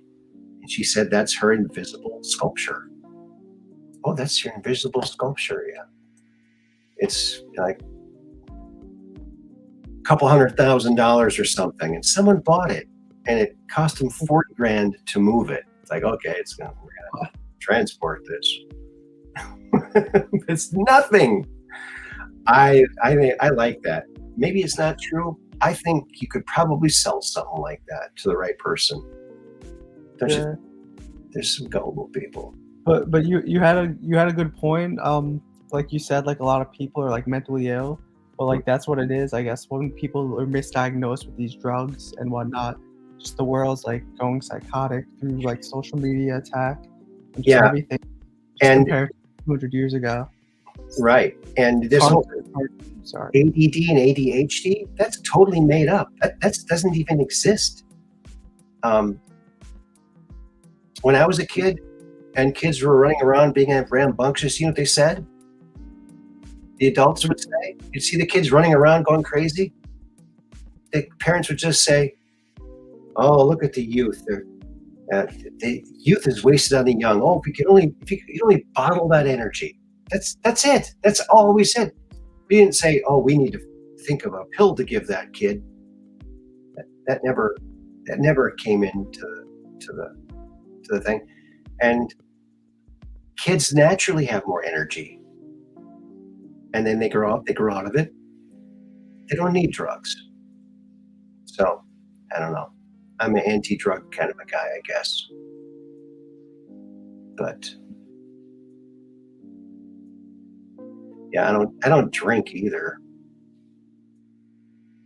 You know why I don't drink? Why? I was drinking back when I was younger, and I went to a Van Halen concert with 3 of my buddies, and we had 4 bottles of liquor on the way down there. We were drinking in the car. We were stupid, young, stupid people. And it was in Minnesota at the U of M campus at one of the auditoriums there. They were playing. 3rd row seats. So we had peppermint schnapps, blackberry brandy, cherry brandy, and Southern Comfort. And we drank all of them except the Southern Comfort. And we got there and we parked the car. We were walking to the venue, and Jim O'Donnell, we call him Oach, he opens up the Southern Comfort. He takes one sip, spits it out, because all the other ones we were drinking were kind of sweet tasting. And I said, don't throw away that good liquor. And I guzzled it because we were going to go in. You can't bring it in with you. Yeah. Halfway through the warm-up band, my head went down. And then when my head went back up again, I'm in the backseat of a car. Where's Van Halen, man? Oh, man, you were puking through the whole concert, man. I missed it? You missed it. Wow. I was so pissed off at alcohol, I didn't drink anymore. Yeah, I mean, I don't drink much, but in school I definitely had some fun. Yeah. Definitely had some moments like that, but yeah, onwards. But you outgrew it. That's good. That's what, yeah. I just can't believe how much people drink, you know? Especially out here in Wisconsin, it's like, wow. How do they do it? Yeah, some people. But it's just a cultural thing, you know. Yeah. What do you think of weed?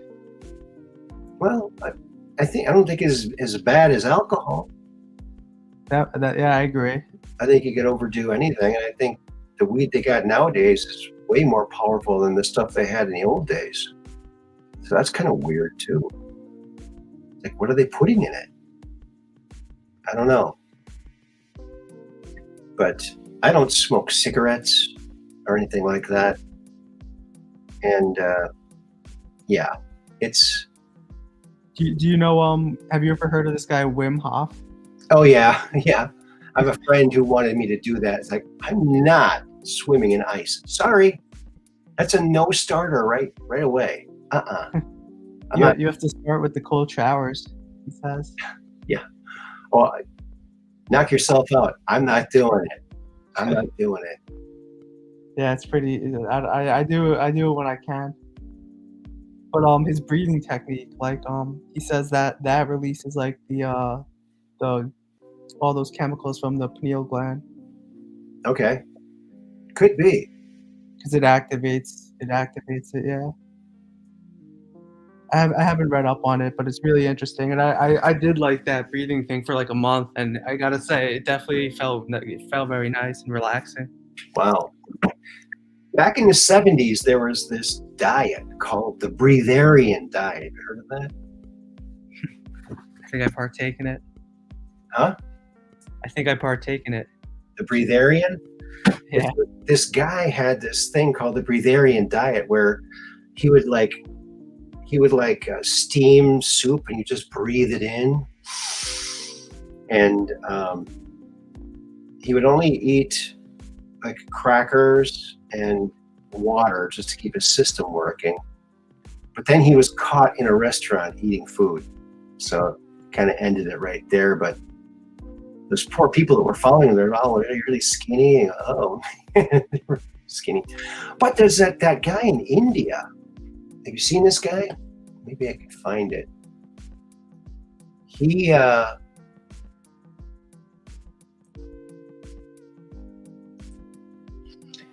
claims he hasn't eaten or drank anything in over 70 years.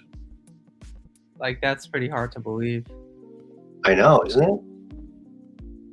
But he claims that he was like 12 years old walking through the woods, and this Indian goddess came to him in India and taught him how to live without eating or drinking. Yeah, they say that like the yogi monks from Tibet, like they don't share their secrets, and they all live in India now because of the drama, but like they don't allow them to get recorded, and they have like the hidden secrets of that culture. I'm trying to find it here. See if that finds it. Yeah, here he is. Man who hasn't eaten in 70 years.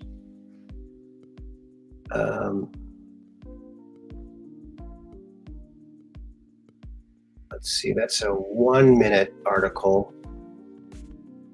I don't know about these videos here, but let me see. But they put him in a hospital for 10 days.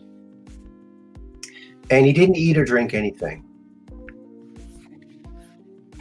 He took a bath every now and then, but they always measured the water before and after. It was always the same. And he was totally fine. He stares at the sun for a certain amount of time every day. And a sweet, sticky substance comes from the roof of his mouth. And that's what he subsists on. Do they like monitor his like blood work, like his blood sugar? Yeah, they took everything. They took his blood. Don't take his blood. That's his only moisture, right?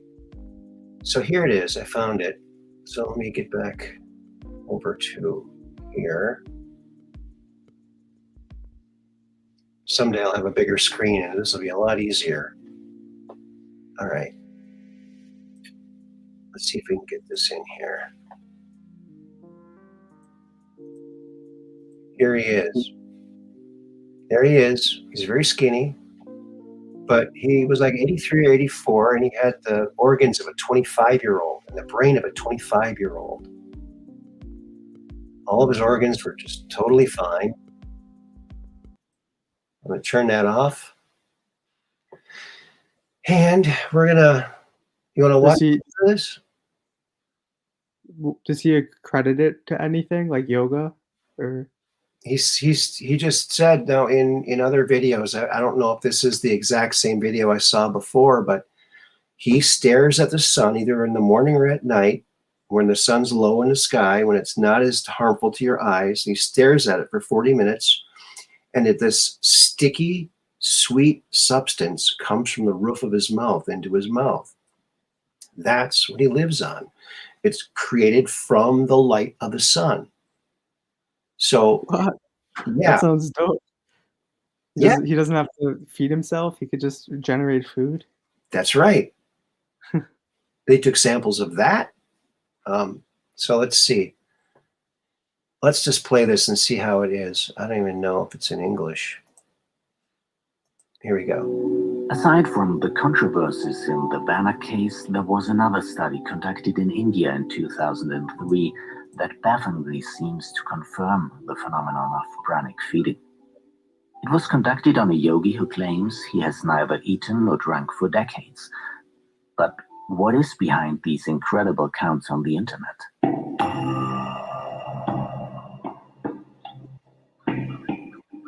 Happy early birthday, Dark Brain.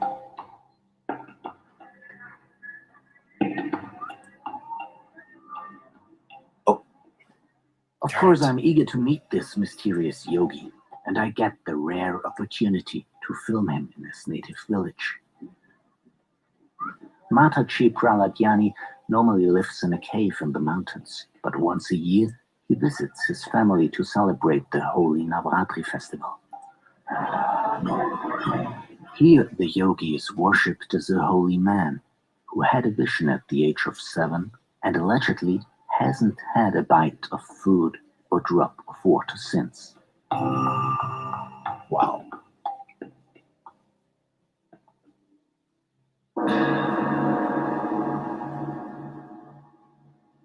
At midnight of the 8th day of Navratri, 3 goddesses appeared to me and bade me to follow: Ma Kali, Ma Lakshmi, and Ma Saraswati. I consented, prepared myself, and asked, "What about my food?" They each placed a finger on my lips and said, "You need not be concerned about food ever again." I was 7, and from that day on, I stopped eating and drinking. 60 years without water or food or energy? I simply don't believe it. That's impossible.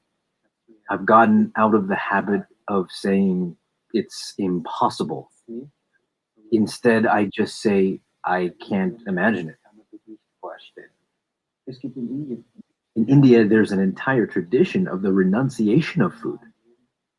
One common denominator I've noticed in all these stories is that these claims are always made by individual persons, and there is no objective proof whatsoever.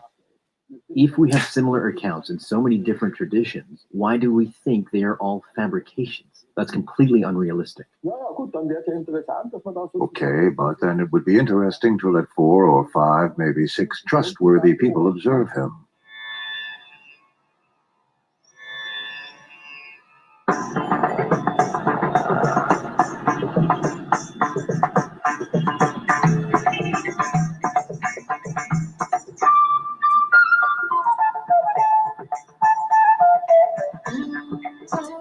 This goes on for another 8 minutes. I'm going to put the link in the chat.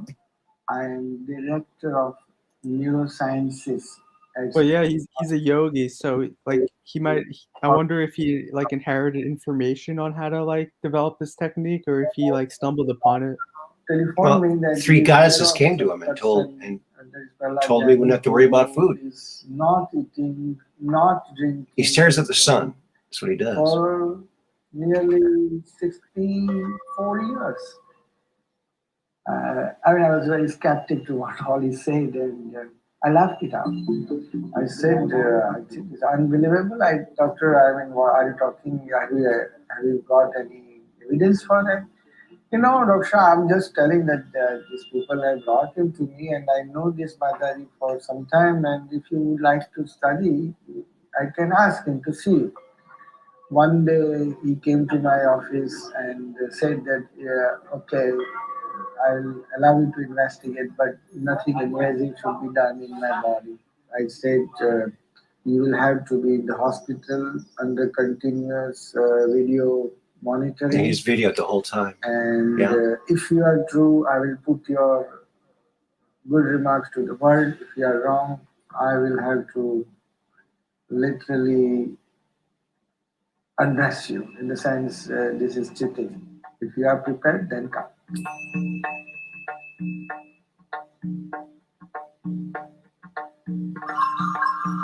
Interesting, huh? So Dr. Sudisha approached me very.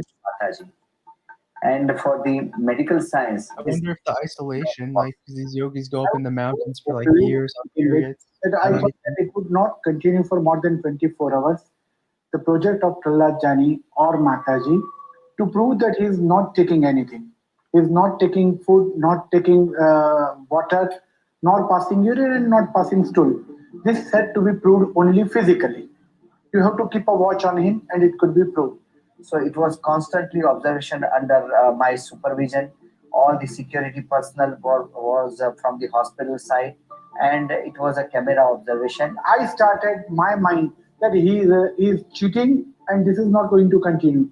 So from day one only, I took all possible measures to see that he is not left alone for a moment.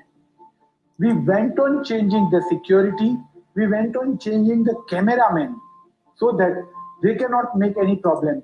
We went on putting 2 cassettes simultaneously so that even while changing the cassettes, he may not pass urine. At the end of the project, our conclusion was Mr. Prahlad Jani did not take anything orally, neither fluid, nor water, nor food during these 10 days of our project. Number 2, Mr. Prahlad Jani did not pass urine or stool during these 10 days, although we could see formation of urine in his bladder, which was reabsorbed from the bladder. I was doing his sonography twice a day for 7 days, morning, evening. And there was ups and downs. One time it is a 400 ml, then 200 ml, 300 ml urine. But at the end of the study, gradually there was no urine in his urinary bladder. He was claiming that he is absorbing the urine in his body, which was difficult to explain as far as the science is concerned. We did have a protocol which included complete blood count, ESR, renal function test, endocrinal test, liver function test, and all X-rays, including whole body CT scan.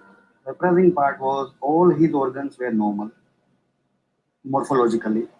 His chest was clear, kidneys, liver, spleen, everything was normal. Everything was normal and there was no even changes because of the age.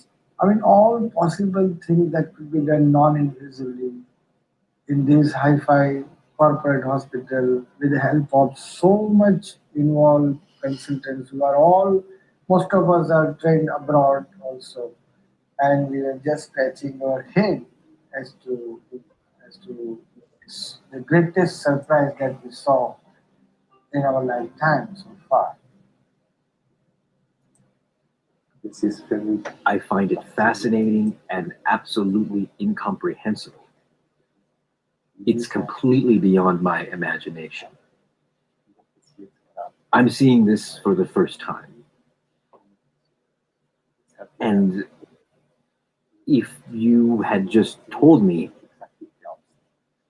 I would have said, I don't believe it. For 10 days, he didn't urinate, pass stool, or have anything to drink or eat. And they conducted rigorous laboratory tests on him. One would expect extremely high levels of uremic waste products. This is an absolute bombshell. Interesting, huh? Very. I guess he could control his body on like a cellular level Mm-hmm. somehow. Oh, check this out. Can you see this? Now, I had a friend of mine who was at the Capitol building that day at the Capitol. See the backpack? Yeah. Okay. It was illegal to wear a backpack at that rally that day. Was your friend inside the building? No. He wasn't. But he did a podcast like the day before, and he said that there's strict rules that, you know, no one can have any guns. They didn't bring any guns, obviously, and then no one could have any backpacks. Well, if you watch this footage, at this little bit of footage, this guy has a backpack, and everyone who is breaking windows, they all have backpacks. So obviously they're not the same patriots that listened to the rules, right? Gray apps. Gray apps, yeah. It's a big one, but there's so many. And this guy was pulling the window. He was breaking the window. He's never been questioned, never anything. He's got an earpiece in his ear. He's got a backpack on. He's got a patch on his shoulder that's blackened. All right? So this patriot comes and says, don't go in there. Do not go in there. And he gets violent, pushes in. See the backpack? He's got an earpiece too.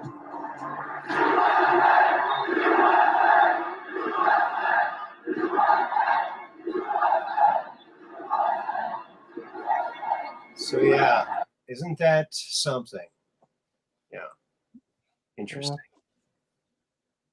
Yeah. Very interesting, I'd say. Yeah, so that's that. So we had a little, so I never understood that because my friend said, you know, they weren't allowed to have backpacks. And that's just something that okay, that's the rule. Let's obey the rule.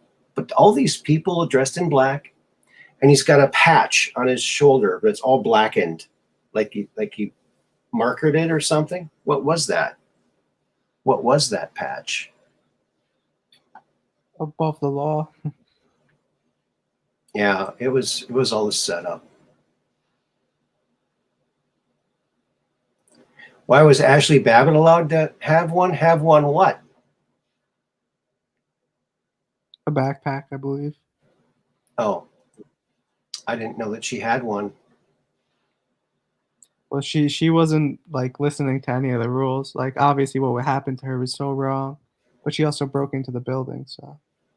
Well, she was standing there with a bunch of other people.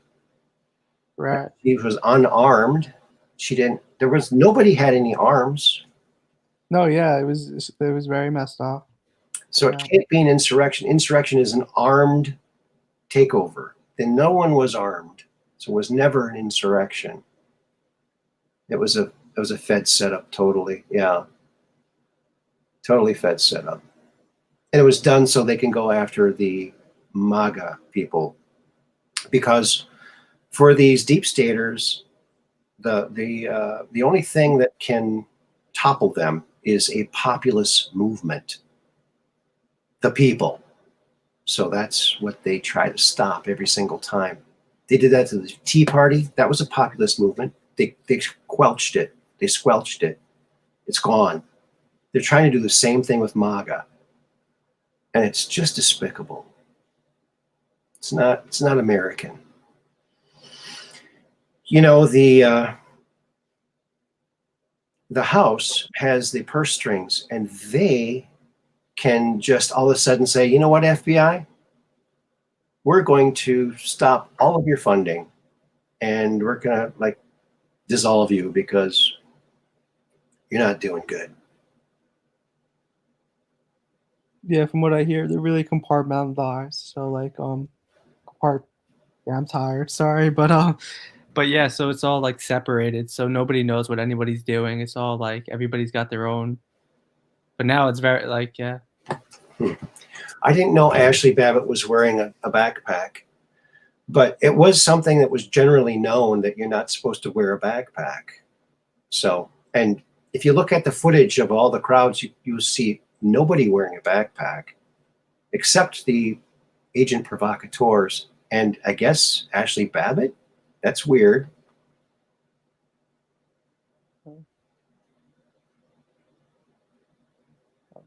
I'm gonna go to bed.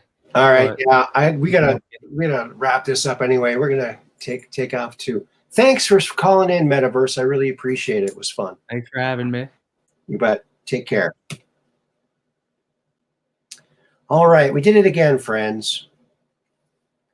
2 hours and 20 minutes. Boy, the time just flew by, didn't it? I want to thank everyone in the chat, all of our wonderful mods for coming by today. And remember, you don't need to eat anything. Now, it's very important if you're interested in this, trying it, you have to be grounded. Your feet have to be on the ground. You have to be, and to start, you only do a couple seconds at dusk or early dawn because it can damage your eyes. So don't do that. Do it measured. But yeah, it's very interesting. Very, very interesting. They totally proved that guy didn't eat or drink anything for 10 days and he was totally fine. All right, friends. We'll see you on Friday for, I guess it'll be our near New Year's special. So we'll see you then. Same bat time, same bat channel. Until then, peace